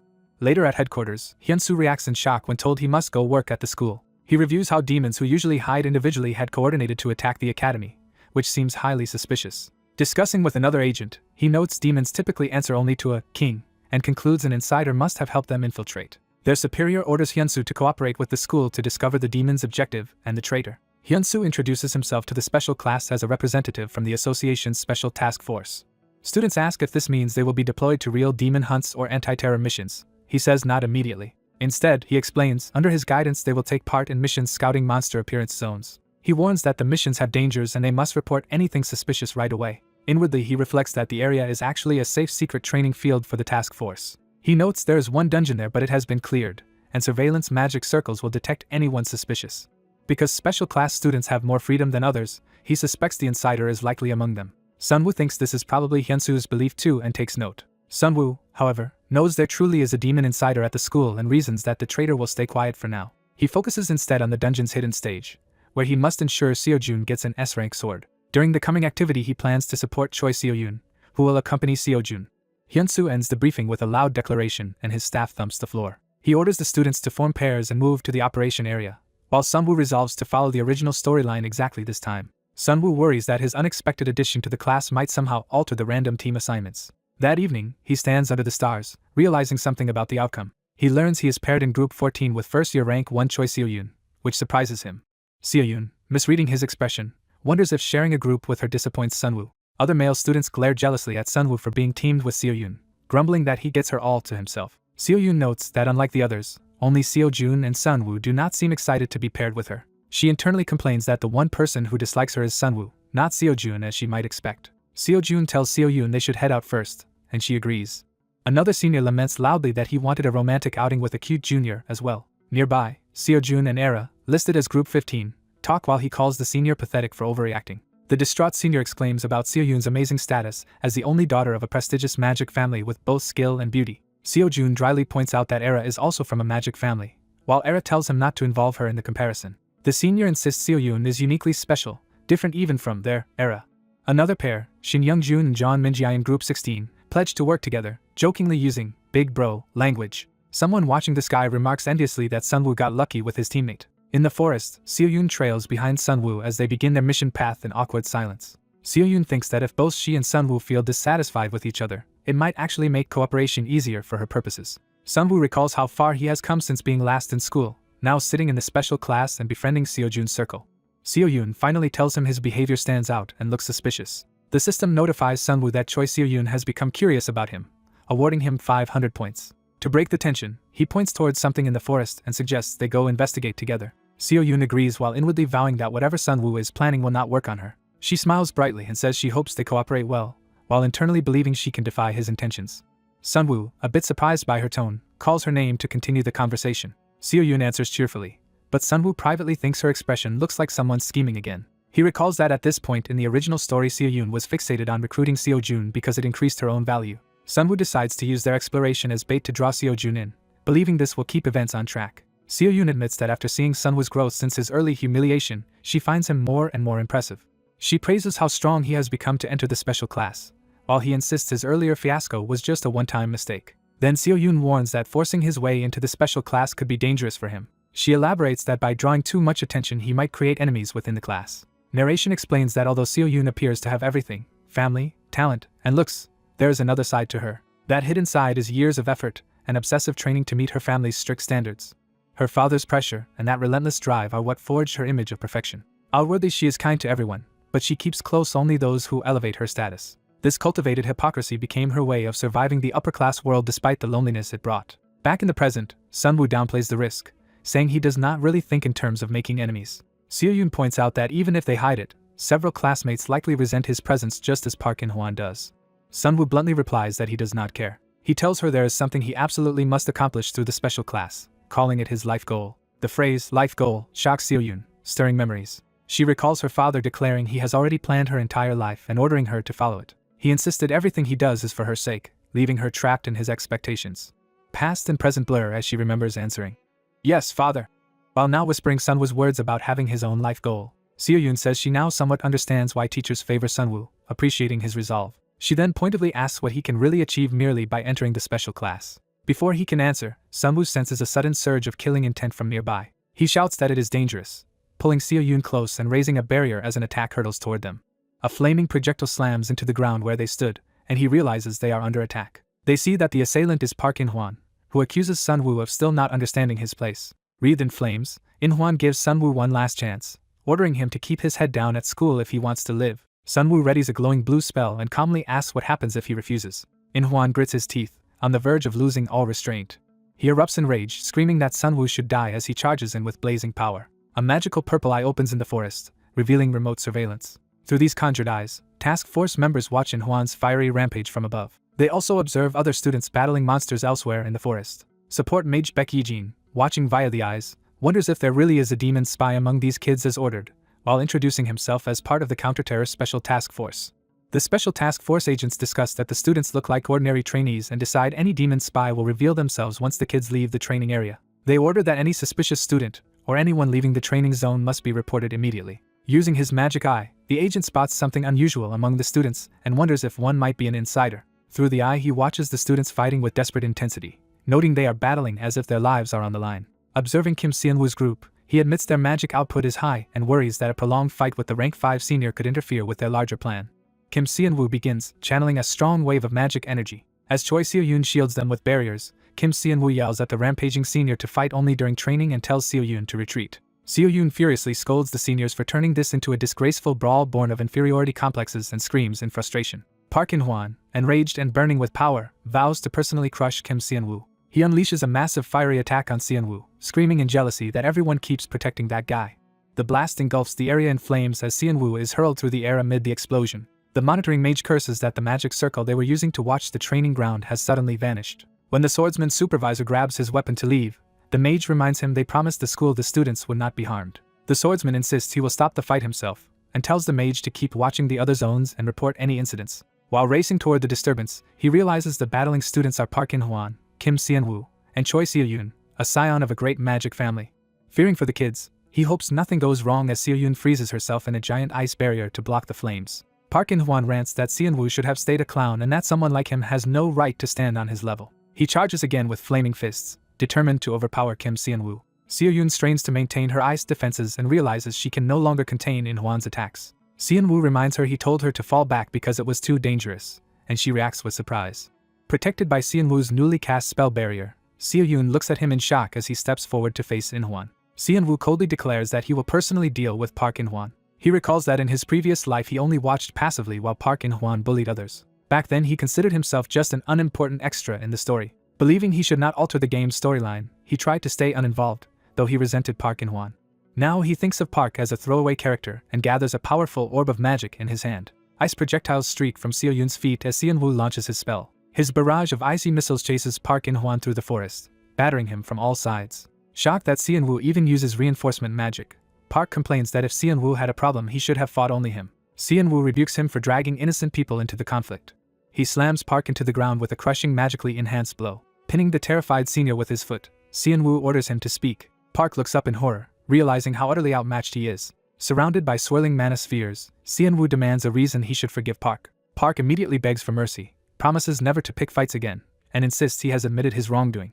Seon-woo continues preparing his spell as Park frantically pleads to be forgiven just this once. Seo-yoon tells Seon-woo he is wasting mana, and he admits he never intended to hurt Park seriously. Instead of blasting him, Seon-woo merely smacks Park's head. He orders Park to run far away and threatens to kill him if he provokes him again, so Park eagerly agrees to leave. Park nervously asks if Seon-woo will also keep today's events a secret, further irritating him. When Seon-woo snaps at him for still lingering, Park flees while confirming that Seon-woo agreed to stay quiet. Sitting down in relief, Seon-woo admits the confrontation was stressful but thinks to himself that Park will now suffer in other ways. As Park runs from the training ground, he unknowingly enters the surveillance area watched by the task force. The mage urgently reports that student Park In-hwan is leaving the training ground at high speed. The swordsman's supervisor confirms the report and prepares his magic sword. Seon-woo smirks, knowing Park In-hwan will now attract the full attention of the special task force. While fleeing, Park worries about escaping Seon-woo, then notices ominous purple eyes tracking him. He panics further when he realizes the swordsman agent is now chasing him too. Back at the clearing, Seo-yoon cools Seon-woo with magic, amused by the situation. Seon-woo thinks the chaos he caused should be enough to draw attention without changing the story's progression too much. Seo-yoon scolds him for his reckless stunt but admits he looked impressive. She marvels that he managed to defeat rank 5 senior Park In-hwan and says his victory could shake up the senior rankings, while Seon-woo humbly notes he only drove Park off by momentum. She still feels slightly sorry for Park, guessing he only wanted to team up with Lee Seo-jun, and thanks Seon-woo sincerely for saving her. A system message appears showing that Choi Seo-yoon's mastery has increased. Another message states that Choi Seo-yoon's interest in Seon-woo has risen by 1 point, surprising him. Seo-yoon admits she initially did not think much of Seon-woo. She recalls seeing him as an unskilled attention seeker at the start of the semester. But after watching his recent efforts, her view of him has changed. Sitting beside him under the night sky, she says he now seems completely different from the show-off last-place student she once knew. Curious, Seon-woo asks how she would describe him these days. She playfully calls him an interesting person, likening him to someone with the talent of a jester. After resting, she cheerfully suggests they continue moving. Seon-woo, who is enjoying the break, reluctantly asks if they really have to get up already. Seo-yoon insists they need to accomplish something so Seon-woo will not be looked down on by seniors like Park In-hwan, and she heads toward a nearby training monster. She walks up to a giant serpent, both of them momentarily confused by each other. Then she screams the monster's name and starts the battle. Watching, Seon-woo notes that it is only a training monster and prepares his own magic. Seo-yoon dodges as the serpent lunges, when a flash of light element magic suddenly strikes it. Realizing the light attack is not hers, Seo-yoon is shocked. Seon-woo smiles to himself, expecting Lee Seo-jun to show up at this moment. Lee Seo-jun arrives wielding a glowing sword and asks if everyone is alright. As he sheathes his blade, he remarks he tried to help with the situation on his own. Surveying the area and the slain serpent, he concludes there are no particularly dangerous monsters around. Relaxing, he admits he was overly tense because it is labeled a danger zone. Seo-yoon praises him as a genius and proposes her family sponsor him so his talents will shine even more. He laughs and says they can talk about it later. Watching them, Seon-woo thinks the timing and party members are now perfect. He reasons that as long as the major event where Lee Seo-jun discovers the hidden stage still happens, the story will stay on track. He reveals his earlier pathing was meant to guide Seo-yoon near the dungeon so she would naturally join Seo-jun when he reached it. Seon-woo points out a strange light ahead and calls everyone's attention to it. They see a glowing cave entrance emitting blue light. Seo-jun notices the light and realizes it is shining out from inside the cave. Seon-woo feigns curiosity and suggests they go investigate the light together. The group enters and discovers that the supposedly deactivated training dungeon actually contains a hidden stage. Seo-jun explains that such hidden stages are rare dungeons within dungeons, harder than normal but offering far greater rewards. Seon-woo confirms that events are unfolding exactly as he remembered from the story.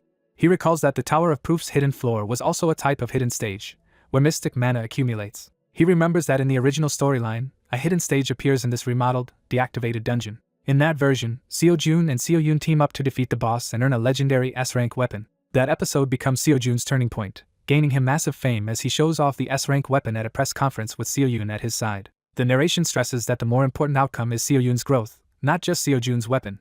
In the original, Seo-yoon becomes Seo-jun's loyal companion after clearing the hidden stage, and Seon-woo has carefully prepared so they can still clear it. Inside the dungeon, Seo-jun wants to challenge the stage themselves right away, but Seon-woo initially refuses. Seo-jun argues they should report the hidden stage to the task force because of the many unknowns, while Seon-woo inwardly calls him too upright. As they debate, Seo-yoon wanders ahead on the stepping stones toward a mysterious portal. She stares into the swirling water beneath her, entranced. A close-up shows her eye reflecting the enchantment taking hold. A ghostly voice beckons her to step into the vortex, and a shadowy witch's figure mirrors her movements from below. Seo-yoon reaches down and touches the shimmering pool. Her body is suddenly dragged through the water as the magic pulls her away. Seo-jun and Seon-woo sense a sinister energy turn and shout her name. The ghostly witch's face appears, revealing the true threat within the hidden stage. The entity fully emerges, possessing Seo-yoon's body and revealing itself as a rank B ghost witch. Seon-woo and Seo-jun recognize it as a monster and rush towards Seo-yoon, yelling for her to snap out of it. The ghost witch claims ownership of Seo-yoon, clutching her as its vessel. The boys charge in, unleashing their powers to attack. Seon-woo realizes in shock that in this altered timeline the monster attacked first, meaning the story is already diverging from the original. The ghost witch raises a towering cyclone of ice and energy, overwhelming the chamber. The two watch in alarm as the portal and surrounding ice structures react violently to the witch's magic. Seo-jun asks what happened as he and Seon-woo process that Seo-yoon has been kidnapped by the monster. They decide to pursue her through another portal to rescue her. Seon-woo explains that if they wait, the ghost witch will drain Seo-yoon's mana and kill her. He reasons that once the witch finishes absorbing her mana it will become even more dangerous, so they must act together immediately. Convinced, Seo-jun agrees that they have no choice. He grips his sword, ready to fight. The two students dash deeper into the hidden stage to save Seo-yoon at once.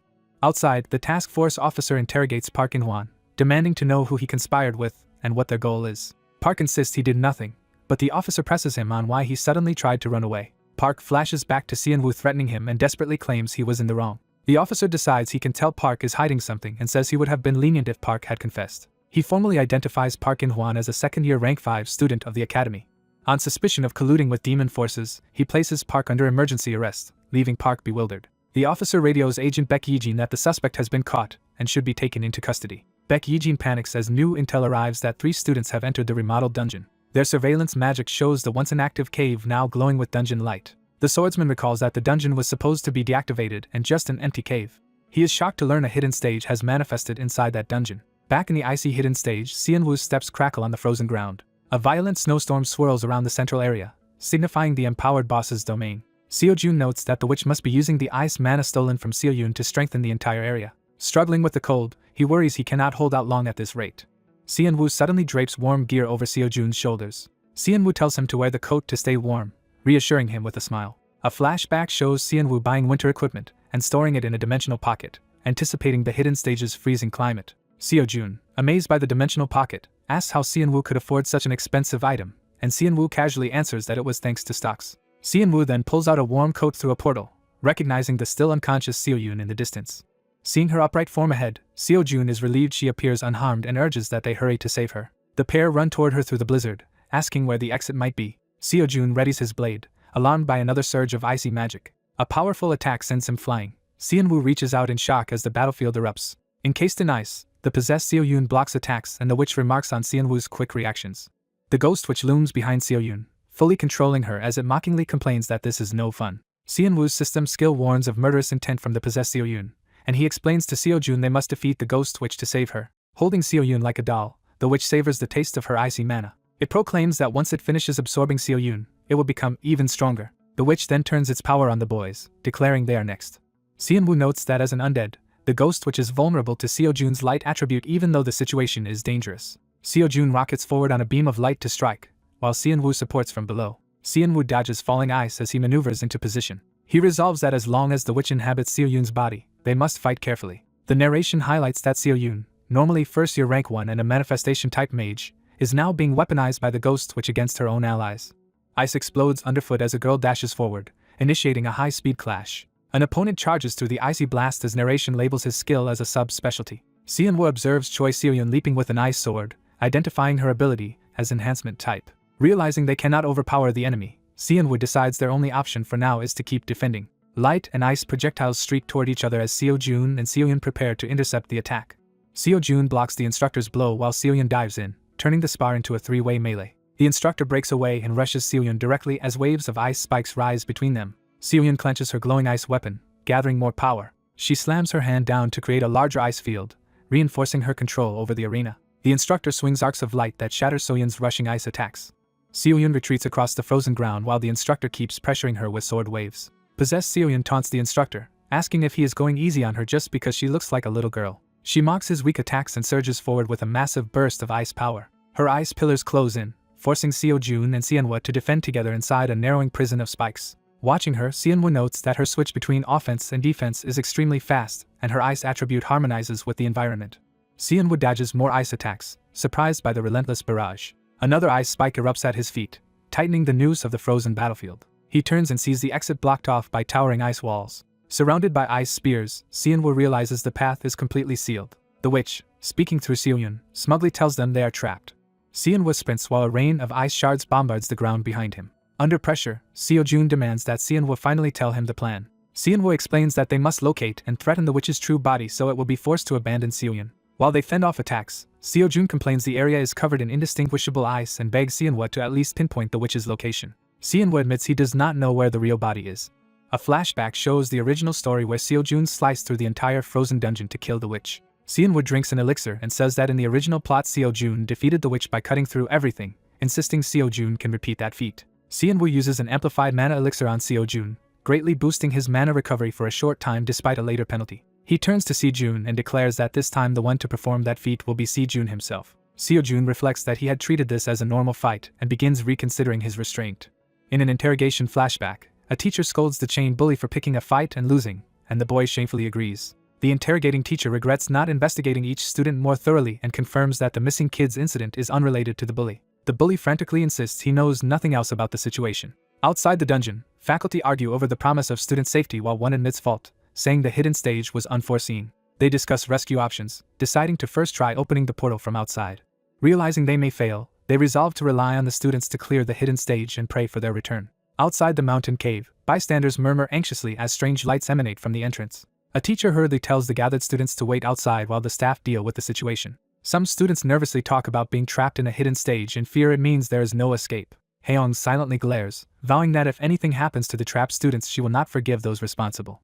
Back inside, Sejun questions Seonhwa's confidence while Seonhwa levitates several bright mana spheres. Seonhwa calmly answers that Seojun can unleash his full power here without holding back. The witch senses that one opponent's mana flow has changed and suspiciously demands to know what they are planning. Seonhwa and Seojun are suddenly attacked from behind by a towering wave of ice. Massive ice structures crash down around them as Seojun slashes upward with light. Seonhwa shouts that Sejun no longer needs to hide his strength and urges him to fully reveal his true power. Seojun recalls that the only time he swung his sword with complete force was in the past demon attack. He remembers again that during that demon incident he had fought seriously. He notes that he even held back during the recent midterm exam battles. Seojun thinks that if he gets too far ahead of everyone, someone might get hurt. Haeyoung had once warned him that overwhelming strength could cause collateral damage. Watching Seojun now, Seonhwa realizes Sejun noticed a subtle mana difference and calls out to him. Sejun finally decides that they should both go all out. The witch laughs at their declaration and dares the human brats to try. As Seojun's power erupts, Seoyun is stunned by the overwhelming light Sejun is releasing. Grinning, Seojun says he will live up to Seonhwa's expectations and raises his sword. The witch is shocked by the absurd amount of light attribute mana Seojun is using. Seonhwa orders Sejun to destroy the entire dungeon to threaten the witch's body. The witch's spirit realizes its true form is in danger and begins separating from Seoyun. A pillar of light annihilates the ice structure deep in the dungeon. The ghost witch's real body is engulfed by Seojun's devastating beam. Seeing the spirit now outside Seoyun, Seonhwa happily confirms it has finally left her body. The enraged witch reconstitutes itself above the altar while Seojun prepares another attack. It screams that it will not let humans have their way and gathers power for a desperate counter. Seonhwa, now crackling with mana, coldly says there is no reason to let the witch live. The witch looks horrified as their final strike approaches. Seojun and Seonhwa's combined assault cleaves the witch apart in a blinding golden flash. Watching, Seonhwa remarks that this display of power is exactly what he expected from Lee Seojun. Outside, mages frantically work on the glowing portal while their leader asks for a status report. The specialists report they have only analyzed a tiny fraction of the portal and that nothing, not even a mosquito, can enter. They admit that even with more support mages, this is the limit of what they can open from outside. One teacher decides he must take responsibility and calls his superior despite expecting a reprimand. On the call, the team leader learns that Sejun is trapped in a hidden B-rank stage. The voice on the phone nonchalantly says Seojun will get out on his own if they wait, shocking the teacher. The people around the portal wonder what that confidence means as they continue working. Suddenly, a huge beam of light bursts from the dungeon entrance, startling everyone. Students outside gape at the skyward pillar of light, wondering if a boss monster has appeared. Haeyoung instead recognizes the light attribute mana as something familiar. Inside, Seo-jun watches his temporary sword crumble and realizes it could not withstand his mana output. The group surveys the devastated arena where a massive crater and altar remain while Seo-yun lies unconscious. A new glowing weapon, the Blue Moon Sword, appears as elite loot from the Ghost Witch's defeat. Seonwoo insists Seo-jun should claim the sword since he contributed most to taking down the Ghost Witch and needs a proper weapon. Seonwoo covers the sleeping Seo-yun with a coat and tells Seo-jun he will guard her while Seo-jun collects the spoils. Seo-jun grasps the Blue Moon Sword's hilt, accepting it. Feeling its power, he realizes from the glow that it is definitely an S-rank weapon and is surprised Seonwoo gave it up so easily. Looking back at Seonwoo caring for Seo-yun, Seo-jun thinks that Kim Seonwoo is truly generous and admirable. System messages inform Seonwoo that he has cleared the hidden stage with a main character, raised Seo-jun's interest in him, and earned points. Examining Seo-yun, Seonwoo diagnoses her with severe mana exhaustion. He notes that Seo-yun herself is not strong enough to fight at the level they just saw. That power came from being forcibly drained and controlled by the Ghost Witch. Seo-jun returns with all the dropped items piled in his coat, handing them to Seonwoo. When asked his intention, Seonwoo says he plans to help Seo-yun recover, preparing an elixir called Heart of the Ice Spirit. He administers the elixir to the unconscious Seo-yun. Seo-yun's eyes flutter open as consciousness slowly returns. The boys anxiously ask if Choi Seo-yun is all right as she wakes. Startled, she jumps up in the oversized coat and demands to know why everyone is staring at her.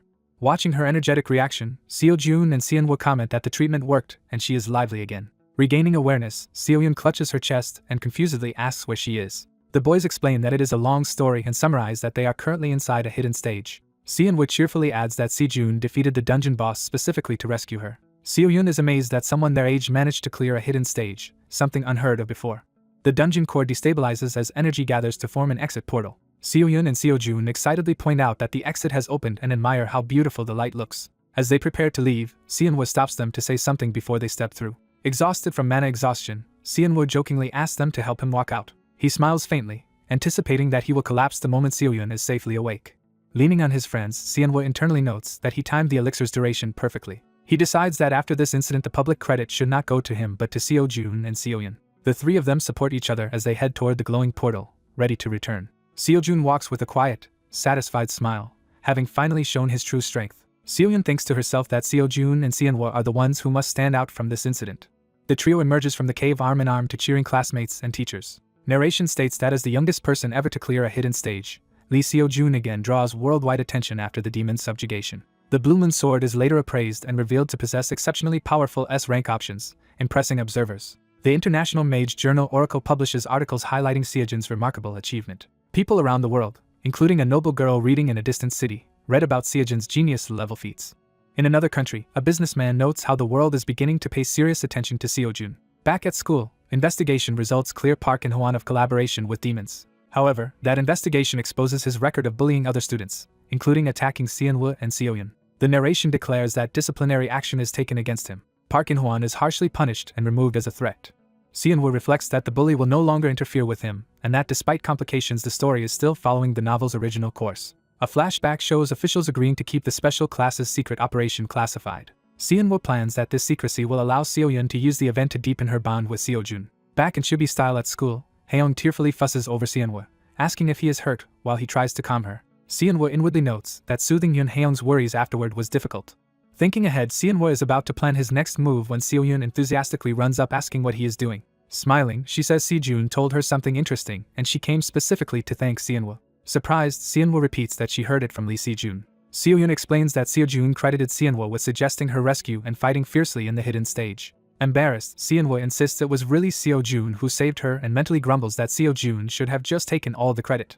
Flustered, he blurts out again that Seo-jun was the one who defeated the Ghost Witch. Seo-yun only smiles slyly, clearly not wholly convinced by his denial. Remembering everything, she looks at Seonwoo with softened, grateful eyes. Seo-yun cheerfully accepts his modesty, says she will see him at the next special class, and walks away. System messages inform Seonwoo that Seo-yun's interest in him has increased and he gains more points, leaving him worried that things are getting complicated. Determined, Seonwoo decides he must take further action given how tangled events are becoming. Meanwhile, another woman, exhausted from training, catches her breath. She resolves that she has to perform better during the next major incident. At the school gym, an upperclassman trains hard with weights. Seonwoo enters the gym with a subtle smile, eyeing the room. The shot widens to show various students exercising as Seonwoo approaches. Seonwoo narrates that simply by standing next to Seo-jun when they exited the hidden stage he earned a huge amount of points. He explains that he used those points to purchase a powerful new trait called Secret of Evolution and Adaptation. The trait's description shows it grants adaptive abilities like cold resistance after enduring harsh environments. Additional examples explain that staying long in darkness improves night vision and that while not explosive, the trait gradually raises many basic stats. Seonwoo notes that in the original story this versatile trait was meant for second-year ace John in GI, but since it was just in the shop he claimed it instead. As Seonwoo walks further in, classmates call out Kim Seonwoo's name to greet him. He waves back, saying he is simply taking care of his body now that life has calmed down. Seo-jun jokes that Seonwoo sounds like an old man and points out something interesting across the gym. The panel shifts to a group of upperclassmen talking together, hinting at the next development awaiting Seonwoo. Lee Seo-jun's Monday bench press routine is introduced, highlighting his immense mana-free strength earned through relentless training. The narration notes that his physical ability is far beyond that of the other kids at the gym. A memory flashes of Uera unleashing a massive fiery explosion while shouting for Lee Seo-jun. The boys gossip that Uera is crazy strong and plans to prove what real firepower looks like. Seonwoo says this motivation is good for Uera, since she excels once she has a clear goal. A student wonders why PE teacher Jang Ancheol, usually always in the fitness room, is absent today. They recall that the teacher normally spends every free moment doing bench presses in the gym. Another student secretly explains that Jang Ancheol is out patrolling because a blood-drained corpse was found near the school. The boys react to the idea of a demon attack but joke that their genius Lee Seo-jun will protect them. They cling to Seonwoo and dramatically proclaim their trust in him, annoying him. Seonwoo internally acknowledges that demons could raid the school again at any time because a hostile insider is already present. He clarifies that the infiltrator at school is not a human traitor but an actual demon. A close-up of long dark hair signals the approach of that demon in human disguise. Third-year ranker Park Min-yi approaches Seonwoo in the gym, commenting on how much he sweats. She hands Seonwoo a towel while he and his friends stand there flustered. Park Min-yi and Seonwoo share a brief, quiet gaze as the gym watches. Another boy flatters Park Min-yi's beauty, and she thanks him politely. Seonwoo thanks senior Park Min-yi for the towel, addressing her respectfully. She cheerfully tells him she is always cheering for him and encourages him to keep fighting. Her eyes darken as she quietly calls out Seojun's name, hinting at deeper intent. A flashback shows Park Min-yi sitting in a pavilion with someone, implying an intimate encounter. In that memory, the man in her arms suddenly begs to be saved in terror. The scene reveals she was actually biting his neck, vampirically drinking his blood. The drained victim collapses to the ground while she sits calmly on the bench. The narration exposes her true identity as B-rank demon Jang Yi, not the student Park Min-yi. She is introduced as the only daughter of demon Jang Han, a powerful figure among Meijin. A higher-ranking demon appears before her and Seojun's slain teacher, asking if she plans another attack on the school. The newcomer, Lord Kyunhee, says he only came to check on her situation. He steps on the dying man's head and notes that, with Jang Han dead, Jang Yi is now alone. He coldly remarks that he must take good care of her as blood splatters. Jang Yi, annoyed, says she wanted to play longer with her victim but knows they must avoid exposure. Lord Kyunhee casually asks Jang Yi how school life has been. She recalls being forbidden to take revenge on certain people and being unable to reach Jong Hyunsu due to her identity. She internally resents having to look daily at the faces of students who reported her father. She angrily asks what school feels like for someone like her, filled with hatred toward them. Kyunhee says Lee Seo-jun has recently become a major topic among the students because of the school attack. He reveals that Lee Seo-jun was already a top candidate suspected of being the prophesied child. He recounts that when the demonic barrier fell during the raid and Seo-jun appeared immediately, he became highly suspicious. After Jang Ye's report of overwhelming destructive demonic power, Kyunhee concludes that Seo-jun is definitely the child of prophecy. Jang Yi eagerly asks if she can kill Seo-jun herself, but Kyunhee questions whether she is strong enough. She insists he does not understand the torment of seeing her revenge so close yet forbidden. In flashback, she watches her father's corpse and the students who betrayed him, unable to act. She vows that for her own revenge and for her clan, she will absolutely kill Lee Seo-jun. Another powerful demon, Seonjun, appears and praises her ruthless mindset. Seonjun remarks that, as Jeonhae said, she has impressive resolve for someone so young. Kyunhee kneels and greets Lord Seonjun with fear and respect. Seonjun says Jang Ye's power is still weak but accepts her as his subordinate because of her determination. He orders her to join the king's raid on the Child of Prophecy, stating that refusal is impossible, and is introduced as S-rank demon Seonjun. The scene shifts to Bakansan's Bakmajon dungeon, where Seonwoo and Ha-young battle flying demon-type monsters. Yoon Ha-young concentrates mana into a brilliant blue sphere of destructive power. A close-up emphasizes the condensed blue destruction energy forming between her hands. She then unleashes multiple piercing projectiles that shred the demons in front of her while Seonwoo supports her. The remaining demons tremble and appear confused or frightened. Terrified, the rest of the monsters scream and flee deeper into the dungeon. Afterward, Ha-young proudly asks Seonwoo how she did, and he praises her improvement, advising her to master this form first. She is delighted that Seonwoo brought her to a dungeon specifically to train her over the weekend. Seonwoo narrates that he truly did discover this hidden dungeon by chance in his previous life as a C-rank mage. He notes that this dungeon never appeared in the original story and only he knows about it now. He considers the demon-filled area perfect for developing Ha-young's willpower and asks what she was thinking while using that power. Ha-young remembers her duel with Era and the intense desire she felt then. She realizes she wanted to protect the people next to her when she manifested that power. The narration explains that controlling destruction power requires a special, unwavering will, and that Ha-young's will has a particular focus. Ha-young says she now wants to work hard like Seonwoo and join the special class, which Seonwoo quietly acknowledges was his aim. Seonwoo promises that if they keep training together every weekend in dungeons, she will surely reach the special class. Blushing, Ha-young thinks their dungeon trips feel like dates and says she would come anytime. Her rank rises from 82nd to 52nd after midterms, and Seonwoo calculates that at this rate she will join the special class by third year as in the original story. A system message grants Seonwoo a darkness vision adaptation, and he muses that the remaining unresolved issue is Jang Han's daughter Jang Yi. He recalls that in the original plot Jang Yi approached Lee Seo-jun seeking revenge for her father. She then acted as a villain, constantly plotting schemes against Seo-jun. But in the changed timeline, Seonwoo and Jong Hyunsa killed her father instead, so Seonwoo wonders why she still approached Seo-jun first. Watching her, he senses something is off about her current behavior. He decides that before Jang Yi can cause more harm, he himself must take the initiative. The next day he deliberately arranges to meet her alone on a school balcony, planning his move. Jang Yi, in her Park Min-yi guise, greets him by name, recognizing him as the student Seo-jun rescued. She approaches, cautiously channeling purple demonic energy in her hand, while asking what he wanted to say.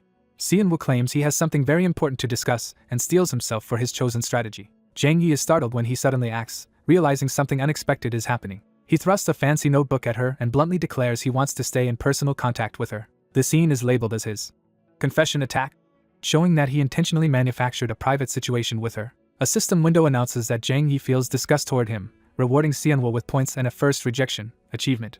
Jang Yi glares with barely contained rage at the unwanted confession. Seonwoo blandly comments that he has been dumped. Jang Yi coldly rejects him, saying he is not her type and suggesting they remain only senior and junior. As she stalks away furious, she thinks she would never date a mere human and even considers killing him. Seonwoo muses that he is human but not ugly enough to warrant such disgust. Another system message reveals that classmate Shin Yangjin pities Seonwoo, giving him bonus points, which Seonwoo admits was his true target. Shin Yangjin watches from behind a pillar, shocked by what he overheard. He approaches and awkwardly encourages Seonwoo to hang in there, explaining he only overheard while passing by. Seonwoo tells him that someone as outstanding as Park Min-yi is worth confessing to even if rejected, but internally notes that it is because she is a demon. He then asks Shin Yangjin about a classical magic theory assignment, immediately guessing his friend has not started it. Shin Yangjin laments that physical tasks are fine but theory never sticks, so Seonwoo offers his own top-ranked assignment as reference. Overjoyed, Shin Yangjin agrees and Seonwoo says there is one condition attached. Seonwoo reminds him that he frequently uses the school community message board. Later in the cafeteria, students gossip about Seonwoo after a notorious post appeared on the board the day before. Others mutter that since Seonwoo could not stand out academically, he is now resorting to attention-seeking stunts. A system confirms that 247 people have taken interest in him because of the post, granting Seonwoo a large point reward, which he notes went exactly as planned. The controversial post is shown, where Kim Seonwoo publicly claims beautiful Park Min-yi as his and warns others not to approach her. Phone comments show anonymous students mocking the brazen confession but acknowledging Min-yi's looks. Two adults viewing the post chuckle that this must be how students confess love these days and nostalgically remark on youth. Meanwhile, a girl in the library happily reads from the ornate notebook Seonwoo had given Jang Yi, revealing his plan duplicated it for someone else. At lunch, Ha-young sulks that Seonwoo seems to like older women, while Choi Seo-yeon dismisses the rumor as an obvious prank someone pulled using his name. Ha-young still worries aloud whether Seonwoo will be okay amid the gossip. Seonwoo notes internally that this time he is not the one who posted, someone else executed his plan. He identifies Shin Yangjin as the one who actually made the board post on his behalf. Shin Yangjin admits he followed Seonwoo's request to upload it but feels the reaction has completely backfired. Seonwoo says the outcome differs from what he claimed to want but still perfectly spread his message through the gossip-loving student body. He thanks Shin Yangjin for the help, and Yangjin enthusiastically vows to keep rooting for him. As the girls enter the cafeteria, Seonwoo watches them while eating alone at the table. His eyes narrow, indicating he is carefully observing Jang Ye's reaction to the rumors. He thinks that no one would seriously confess in that manner, and that he simply needed this kind of scenario to arise. He reasons that though he has escaped being ranked last, people now see him as an attention seeker, making it harder for Jang Yi to move freely while linked to him. Seonwoo concludes that with his reputation already ruined, the damage to him is negligible. He cheerfully winks in Jang Ye's direction. Jang Ye's friends shriek in disgust at the wink, amplifying the social stigma around him. Seonwoo, sitting alone, admits internally that their reactions are a bit excessive even for his plan. The girls complain that nice pretty people like Min-yi always attract weirdos and tell her she should just ignore Seonwoo. Furious, Jang Yi thinks she must kill Lee Seo-jun but now all eyes are on her because of Kim Seonwoo. Seonwoo waves brightly and calls out to her, keeping up their public connection. Jang Yi grudgingly decides that although she wants to ambush and kill Seonwoo, she must temporarily retreat. Seonwoo taps the ornate notebook, signaling that something more important than today's drama is about to happen for Lee Seo-jun. He reflects that a major new event for Seo-jun is imminent as he examines the mysterious notebook. The story cuts to the American Museum of Antiquities, where security mages guard an exhibit at night. An announcement signals closing time as staff continue checking magical barriers around the artifacts. The head guard instructs his team to start night patrol after confirming everything is normal. Footsteps approach the central exhibit. The guard stands before the sealed soul vessel, a sacred relic said to imprison souls. A narration recounts that 13 years ago the world was ravaged by the terrorist group John. It explains how the group terrorized nations until powerful mage Kim Jin-cheol defeated them in battle. Jin-cheol killed their leader Jin Cheon-woo, and among the spoils captured was the artifact known as the soul vessel. That relic was later gifted to the American Museum of Antiquities, where it is now being inspected. The guard notes there seem to be no issues. As he checks the display, he hears approaching footsteps and repeats that the soul vessel is the museum's most important sacred relic. A mysterious, elegantly dressed woman strides down the hall toward him. The guard, assuming she is a remaining visitor, politely directs her to the exit while she stares at the soul vessel. She murmurs that the relic is too beautiful to be locked away here, hinting at her desire to take it. The guard warns that the vessel's power is extremely dangerous and should only be entrusted to qualified people, recalling the one man who once wielded such mysteries. He lectures that the Mage Association now safeguards the relic so it cannot be abused by former terrorists, and insists its power must serve the public good. The woman disagrees, saying great power should serve a greater purpose and accusing the association of hoarding it, her body crackling with yellow energy. The guard realizes too late he is facing a powerful enemy and is overcome with fear. He shouts for guards to expel this potential criminal at once. A massive enforcer named Scar smashes him to the floor, revealing more intruders. Another hulking terrorist strolls past corpses of A-rank mages, complaining that they were too weak and asking for stronger opponents. The shaken guard realizes all the dead security staff were A-rank mages and that the alarms only triggered after this massacre. A black-haired woman in red, wielding a long weapon, darts through the museum with lethal speed. She remarks to her partner that they had only planned to threaten the guard and steal the item, wondering when the plan escalated to slaughter. The surviving guard collapses to the ground, trembling.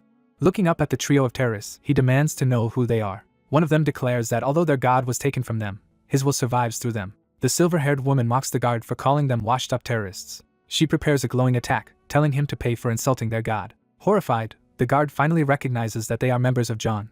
A blinding flash of magical light bursts out through a high-rise window. The explosion shatters the museum and sends debris flying into the night sky. Siren-like wails echo over the city skyline after the attack. In a school cafeteria, a student receives an emergency alert on his tablet. All the students stop eating and check the same ominous news on their devices. The news report explains that the recent terror attack on the American Museum of Antiquities was committed by the resurfaced cult John, thought gone for 13 years. The broadcast adds that although records are damaged, authorities suspect an executive called Bert and demand a response from the Mage Association. Era stares at the report in shock, sweating as she reads. Era's friend notices her pallor and worriedly asks if she is alright. Era claims she only feels nauseous, excuses herself, and hurriedly leaves the cafeteria. Watching her go, Seonwoo thinks that something important is about to begin. He frames it as the start of the first battle against the main villain group. Determined, Era connects John on the news with the very villains she has sworn to defeat. In another country, a luxurious room displays rare artifacts, hinting at John's new base. A John member scrolls through the same news article about the museum attack and asks if the media coverage is satisfactory. Bert, lounging while being served tea, casually remarks that the photo came out nicely. Jean, the bespectacled strategist of John, jokes that all his effort bypassing security was pointless now that they are flaunting their faces. Natasha lazily explains that a rude curator provoked them by insulting their master. Smiling cruelly, Natasha says she made the curator pay with his life. Scar complains that the attack ended too quietly and longs for a more destructive rampage. He shouts that in the old days John would have leveled the entire block, revealing his name and brutal mindset. Jean and Bert chide Scar that times have changed and his impulsiveness is dangerous. Natasha reminds Scar that the Special Task Force and Blade of Dawn are still hunting John, while he insists he could fight them anytime. Bert suggests they move somewhere quieter for a while, confusing the rowdy pair. She admits Jean was right about her being hasty and proposes they lie low in Korea for a break.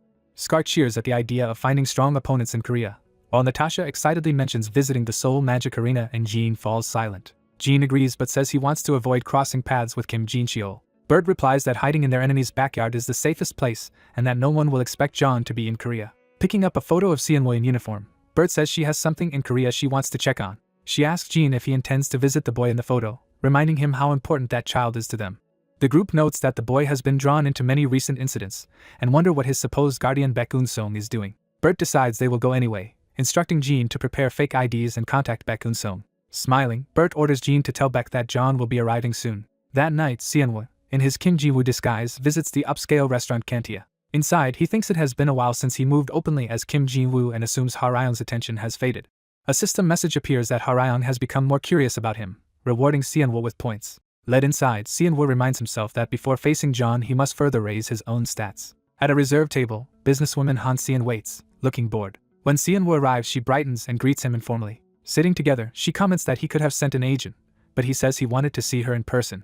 She passes him a shopping bag and boxes containing sacred herb potions and high-durability combat boots he requested. Seonwoo inspects the boots and reads their excellent stats, realizing how valuable they are. He's stunned by their dual passive effects and assumes their price far exceeds normal B-rank gear, while Seon says she chose something fitting as her personal gift. Their gourmet meal is served, showing off the restaurant's famed dishes. Seon explains that her motto, in gifts or in cuisine, is never to disappoint the recipient. Seonwoo recalls Kantia as the restaurant where hero Lee Seo-joon nearly fainted from the taste in the original story. Curious if it really lives up to the legend, he takes a careful first bite. The narration describes the pastry shell cracking and flavors exploding in his mouth. The rich mushroom sauce and hamu beef juices blend, creating an overwhelming flavor experience. As the red wine sauce reacts with the meat, Seonwoo's eyes sparkle and he internally praises the dish's crispy exterior and tender center. Moved to tears, he declares the food delicious, delighting Seon, who says his reaction makes treating him worthwhile. He wipes his mouth, trying to regain composure. Seonwoo insists he cannot accept such generosity without offering something of equal value in return. Leaning in, he hints that what he can offer might be better than money. He then brings up the terror threat note she received, asking if that is what has been troubling her. Shocked that he knows of the secret threat the company has not released to the press, Seon demands to know his source, and he evasively says he has his ways. She admits John's return has already sparked copycat crimes worldwide, adding to the corporate power struggle with her brother. Narration clarifies that the blackmailer targeting Seon is actually an unrelated alchemist, not John. Seonwoo identifies the culprit as Jo Sung-hun, an underworld alchemist exploiting Hanseong Pharmaceuticals' rise. Seonwoo advises Seon to investigate her security staff's finances to uncover the insider colluding with the alchemist, judging this level of meddling acceptable. Later, the two stand outside the restaurant under the night sky, continuing their talk. Seon silently marvels that Seonwoo knows information even she, an executive, was unaware of, and wonders about his mysterious source. She hesitantly calls out to him as Mr. Kim Ji-woo. Seon then straightforwardly asks him to work for her, saying she does not know his current employer but wants him on her side. She promises that with someone like him backing her, she would not lose to her brother and offers a massive salary and exceptional treatment. Seonwoo answers that he is not doing this for favors, but sincerely wants to help her. She laughs that it would be boring if he were won over too easily and lets the offer hang. As they part, Seon suggests another meal together and says she will return with even better terms. From a rooftop, Seonwoo watches the city and says he will look forward to that future meeting. He admits to himself that her proposal was tempting but decides he must stay aligned with Lee Si-joon instead. He upgrades his new boots to A rank, gaining an active air walk skill that lets him step through the air briefly. Delighted that the boots now have triple options thanks to a hidden stage drop item, he prepares to test them. He sprints off the rooftop, running through the air between high rises. Blue mana flares around his feet as he activates air walk mid-leap. Seonwoo soars forward at high speed, testing his mobility across the skyline. A wide shot shows him dashing over the city, leaving glowing footprints in the air. He lands hard on another rooftop, sliding as he adjusts to the technique. Panting but thrilled, he decides he needs more practice with his new movement ability. The next day in magic law class, students listen as the professor lectures at the front. The teacher announces a paired research project due next week, prompting groans, while some students doze. The class erupts in complaints at the sudden group assignment. One student begs the professor to extend the deadline, but the teacher refuses and dismisses class. Seonwoo calmly thinks that thanks to his outsider advantage he can finish the project quickly and rest. He scans the room for a capable partner just as Era approaches his desk. Era bluntly declares that Seonwoo will be her partner. The class reacts noisily, shocked that top student Era claimed the second-ranked Seonwoo so quickly. Glaring at the others, Era retorts that the best students will obviously team up if they can. Someone mutters about finders keepers while Seonwoo awkwardly accepts her choice. Era's eyes burn as she asks Seonwoo if he has any objection to partnering with her. Flustered, Seonwoo says he has no problem but wonders why Era is suddenly paying him attention. Walking away, Era tells him to meet her after school at the training grounds. Seonwoo thinks this invitation suits his plans, since he needed to assess Era's situation anyway. After school, however, he finds Era cornering him under an archway and sharply accusing him of hiding something. She insists there is no point pretending ignorance and claims to know Seonwoo's true identity. Stunned, Seonwoo internally panics, wondering what is happening. Era repeats that she knows who he really is and will not be fooled. Seonwoo stammers that he does not understand, while wondering which of his many secrets she might have discovered. A mental prompt lists several possible identities: hidden stage survivor, regressor, possessed person, Kim Ji-woo, or future event knower, and he frets over which one she means. Era explains that from the first day he talked about her private matters as if he already knew them, which felt unnatural unless he had investigated her. Stepping closer, she concludes that Seonwoo is just like her. She reveals her theory that he is also a victim who was caught up in John's terror attacks. Narration recounts John's history of massacring mage families and minorities 13 years ago while pursuing the power called mystery. It shows young Era's household as one of those prestigious families destroyed by John. Era and her sister are depicted watching their burning estate after their relatives are slaughtered and their treasures stolen. From that day, Era vowed to grow strong enough to avenge her family by killing John herself. She has spent 13 years relentlessly training her magic for that purpose. Back in the present, Seonwoo is confused why she assumes he shares that victimhood. She says her suspicion grew during midterms and was confirmed yesterday. Era recalls that when the news of John's return broke, Seonwoo alone stayed eerily calm, as though he had anticipated them. She compares that numb reaction to her own feelings whenever John is mentioned. Era describes how, after initial shock, a John victim secretly feels relief that their long-awaited chance for revenge has finally come. Now she believes that chance, to confront the terrorists personally, has arrived. She hears the warnings of older John survivors in her mind telling her not to act rashly, but her hatred simmers. Seonwoo counters that John is a group of S-rank mages they cannot possibly face at their current level. Era shouts that he should not lump them together with the many other victims by saying, "We," revealing how personal her vendetta is. Seonwoo gently argues that countless people worldwide have lost precious things to John, including her, and tries to calm her. Overwhelmed, Era insists that no one can truly understand the pain she has lived with for 13 years. As Seonwoo instinctively reaches for her, she remembers her sister's words and pulls back, saying, "No one." She then sees the bloody bandages on his abdomen where he stabbed himself for training, mistaking them for old trauma. Seonwoo panics internally, realizing the misunderstanding about his wound just became far worse. A system message notes that Era now pities him and grants Seonwoo additional points. Era says she can clearly tell a knife wound and assumes John's attack left that scar, deepening her misconception. Feeling guilty for dredging up his supposed trauma, she apologizes and starts to walk away. As a small apology, Era tells him she will handle their assignment alone and says she will see him tomorrow. Seonwoo is left speechless as she leaves without letting him correct her. He finally calls out, saying to forget the assignment and implying something more important. He declares that instead he wants to help her achieve her revenge. To persuade her, he reminds Era of what he told her on the first day of school about her potential. Flashing back, he had told her he believed she was better than other top students. Seonwoo now explains he meant it sincerely and promises he can help her become much stronger. He brings up their mutual friend Yoon Haeyoung, implying Era saw Haeyoung's growth and knows Seonwoo's guidance works. Era silently hands him a healing ointment vial, telling him to treat his wound properly so it will not scar. She says that despite his offer, if she does not end this with her own hands, her revenge will feel meaningless. She walks away again while Seonwoo watches, unable to change her mind yet. As she leaves, Era quietly repeats Seonwoo's name, clearly conflicted. She reflects that emotional wounds often manifest as scars and assumes his awkwardness on the first day was due to such hidden trauma. Era concludes that his strange behavior and scars must be tied to John's past attacks. Because she now sees him as that kind of self-sacrificing person, she resolves not to drag him into her vendetta further. Elsewhere, another girl calls out, "Sister," and questions what Era is saying, showing family concern. Era passionately tells her sister she wants to join any organization, whether the Task Force or Blade of Dawn, to hunt John once she graduates. Her sister clasps her hand and quietly says Era's name in worry. The older sister admits she only wants her remaining family, Era, to live a happy life instead of chasing vengeance. Despite this, Era marches across the academy grounds vowing to personally eradicate John so there will be no more victims like them. That night, Seonwoo sits alone in his room under the window light, brooding over the day. A system message informs him that gaining the socially distant Era's trust and personal story has built kinship and earned him more points.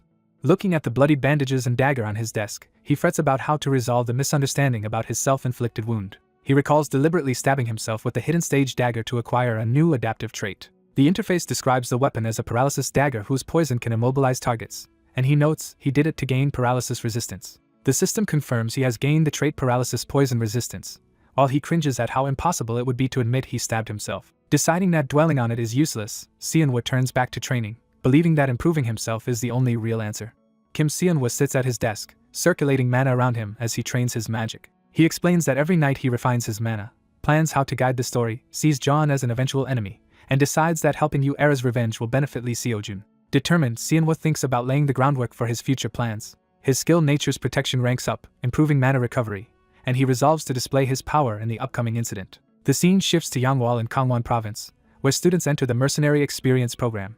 The program has students form groups, assist mercenary teams for 3 days, and Seonwoo's group is assigned to help Black Flame's escort mission.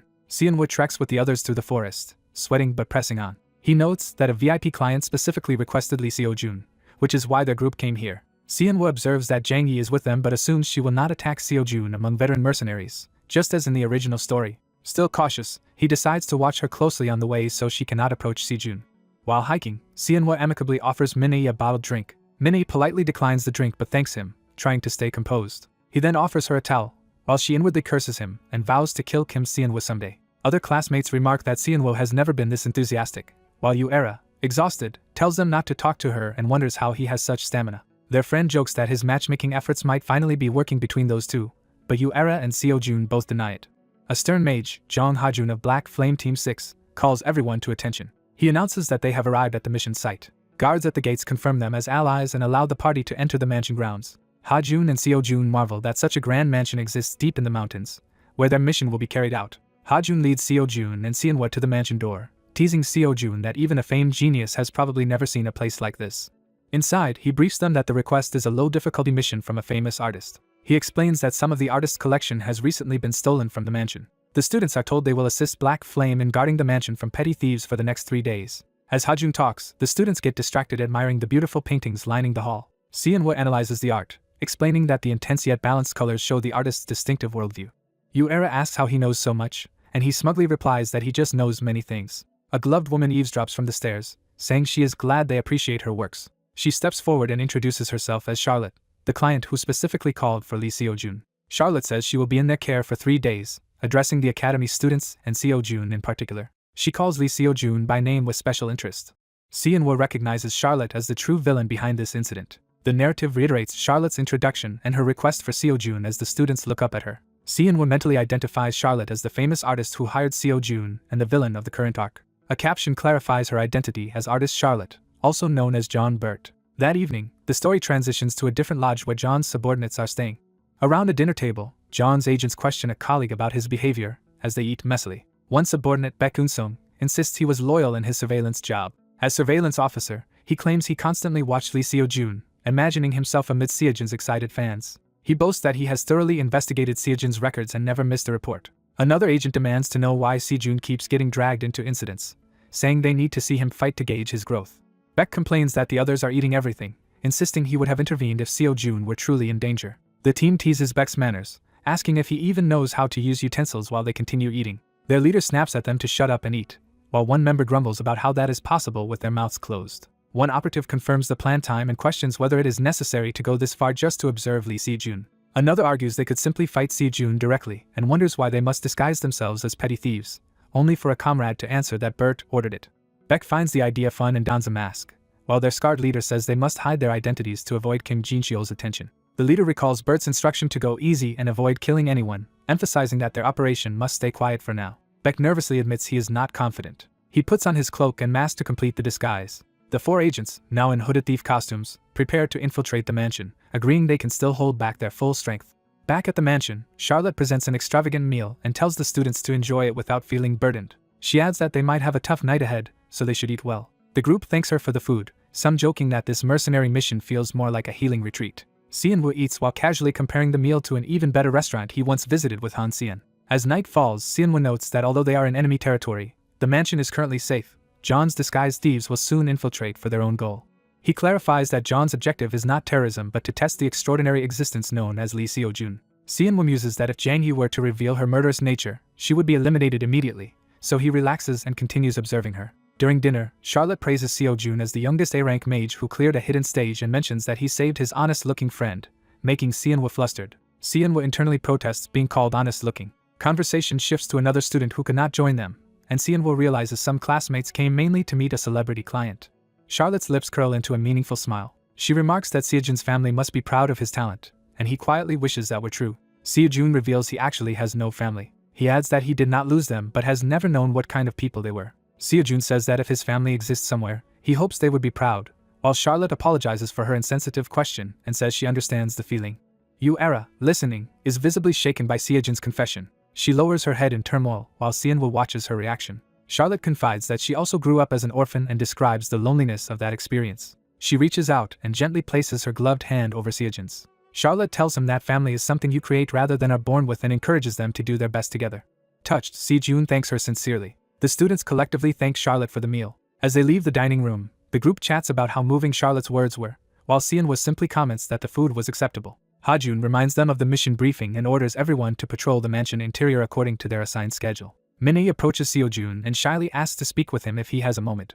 Sianwoo quickly interrupts, claims he has prepared an improved patrol route for Seojun's safety, and leads him away, leaving Min-ae frustrated. Min-ae seethes at Sianwoo for taking Seojun, and another student notes how her expression darkened, suspecting romantic tension. Their friend imagines a love triangle diagram between Sianwoo, Min-ae, and Seojun and panics at the idea. He asks Yuera what they should do about what they just witnessed. Meanwhile, Seojun recalls his earlier words about hoping any future family would be proud of him.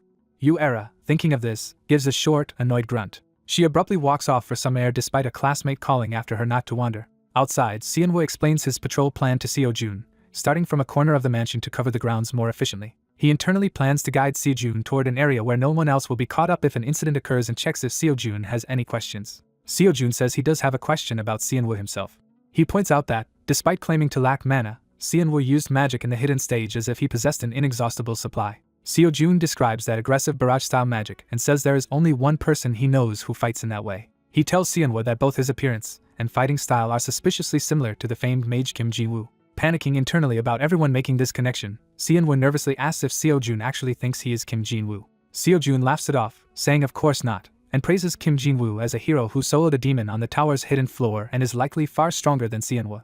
Seojun clarifies that he is more curious about who taught Sianwoo that style, and why Sianwoo encourages him to show his strength while hiding his own. He presses that Sianwoo is telling him not to conceal power yet is concealing his own, leaving Sianwoo scrambling for an excuse. Yuera arrives, saying that Sianwoo is not hiding his power by choice but is unable to use it freely. When asked why she is there, Yuera claims she is just walking to think and snaps back that it is not against the rules. She explains there are cases where psychological issues destabilize a mage's output, creating a gap between mana capacity and what can actually be used, implying this applies to Sianwoo.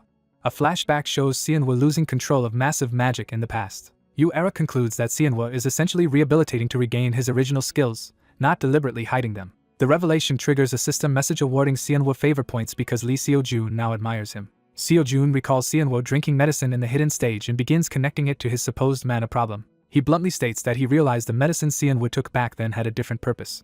Sianwoo resigns himself, realizing Seojun has figured it out. He claims he hid this secret so others would not pity him, and at Chibi Seojun promises to keep it confidential, while Yuera huffs. Flustered, Sianwoo excuses himself and tells Seojun to start patrolling from the mansion's corner as planned. Seojun lets him go to rest, agreeing to follow the suggested route while Yuera watches. The focus moves to the quiet exterior of the mansion as the night deepens. Sianwoo thinks with relief that Yuera's misunderstanding allowed him to dodge Seojun's suspicions. Alone in a hall filled with artifacts, Sianwoo notes how many valuable items Bert has amassed. He reveals that this mansion is actually one of John's global hideouts, stocked with both her own art and stolen pieces used to fund villainous activities. He adds that the mansion's true treasures are not the artwork on display but special items stored elsewhere. He focuses on a particular grandfather clock, knowing that John keeps the most important items hidden in a secret room linked to it. Magical arrays of concealment, illusion, confinement, disturbance, and sealing appear around the clock. Sianwoo activates his search function to locate a specific support item. The system identifies and materializes a lesser mana concealment elixir, which he takes into his hand. He reflects that everyone is preoccupied, so no one realizes an actual thief is already inside as he drinks the elixir. Cloaked by the potion's effect that hides low-rank mana for 10 minutes, he prepares to finish his theft before the third-party thieves arrive.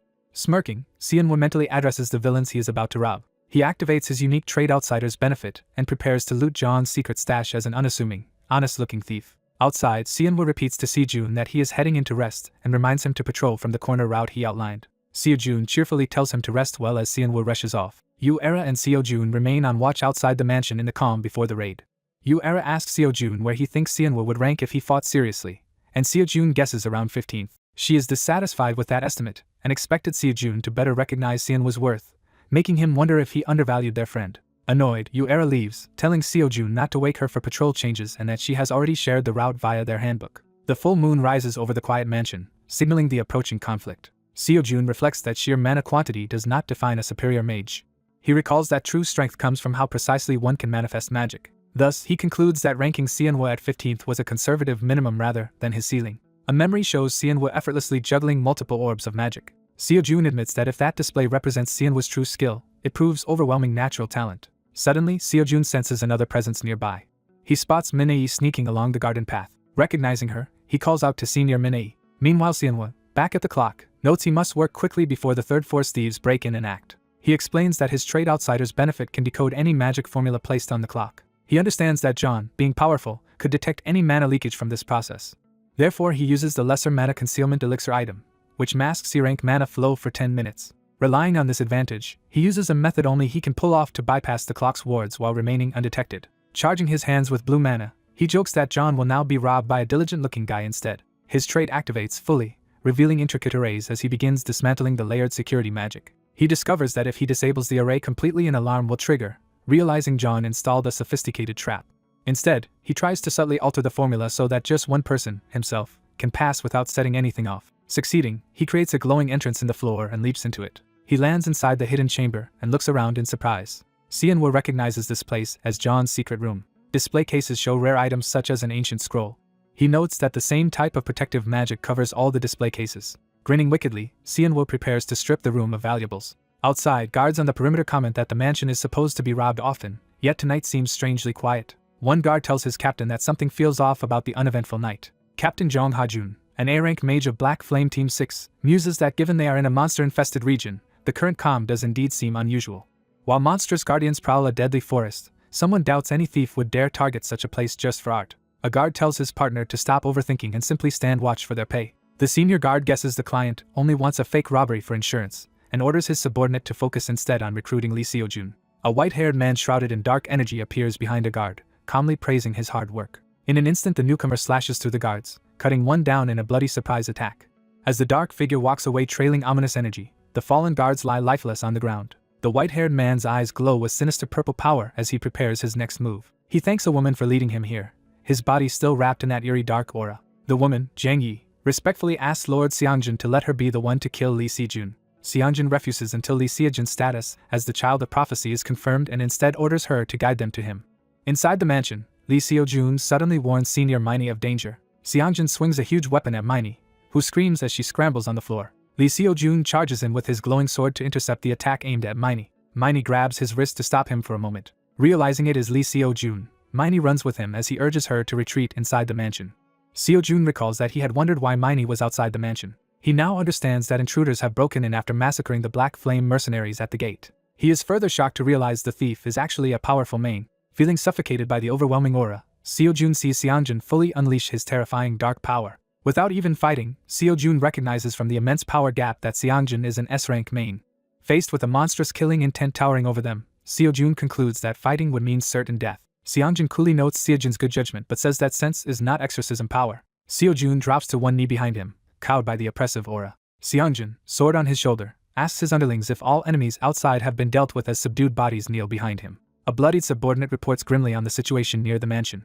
He explains that all Black Flame mercenaries around the mansion have been completely exterminated. Seongjin then orders his men to kill every remaining student except Lee Seo-jun. Declaring that this is the king's order and he will allow no variables, Seongjin sends his corrupted mains rushing toward the mansion. Inside, a red-eyed student reacts in disbelief when she hears that an S-rank main is attacking. Another student explains that the Black Flame mercenaries are annihilated and hostile mains now surround the mansion, admitting Miney and the others were saved only thanks to Seo-jun. Seo-jun modestly answers that anyone would have acted the same, while a silent classmate looks on. That classmate silently cries, imagining himself stuck in a love triangle with Miney and Seo-jun and pitying himself. The group decides they need outside help, but Miney notes that Ms. Charlotte left hours ago to buy art supplies. Jang Yi thinks intensely of Lee Seo-jun, her eyes sharpening. She inwardly rages that she wants to kill him immediately but knows attacking now would be suicidal, and she cannot disobey Lord Seongjin. Another student complains that phones do not work in the mountains as he waves useless devices, while Miney watches tensely. With everyone despairing, they ask Kim Seonwa for his opinion on what to do. Just then, they notice suspicious movement under a sheet-covered bed. Pulling off the sheet, the red-eyed girl yells at Kim Seonwa for sleeping in the middle of this crisis. She is stunned to see that Kim Seonwa is not there after all. Lee Seo-jun volunteers to go find Kim Seonwa and sprints out of the room while the others watch. As the door closes behind Seo-jun, the remaining students fall silent, worried. Meanwhile, Kim Seonwa grips a bundle of scrolls tightly, preparing to use them. Smiling before a glowing portal, he activates his final demonic beast summoning scroll, which can call forth a powerful hell serpent for 3 minutes. After loading his subspace pocket almost to capacity, he notes with satisfaction that he has completely looted the storage room. Among the documents he has taken is a text titled Legacy of the Formless Spirit. Although he found nothing on the level of a holy relic, Seonwa is pleased to have acquired several relic-grade items. He thinks he only needs to return to the others in time, knowing this incident will end through the actions of a separate third force instead of Lee Seo-jun or John. Passing through his portal, he reasons that John will be too busy with the coming chaos to care about these stolen items. As he steps out of a wardrobe portal, Seonwa declares that he himself will be the third force to clash with John. Emerging into an ornate room, Seonwa is surprised to find a dark-eyed stranger already waiting for him. Realizing from the aura who this is, Seonwoo panics that he has run into a main. The bloodstained main grins wickedly, brandishing his weapon and announcing that he has found a target.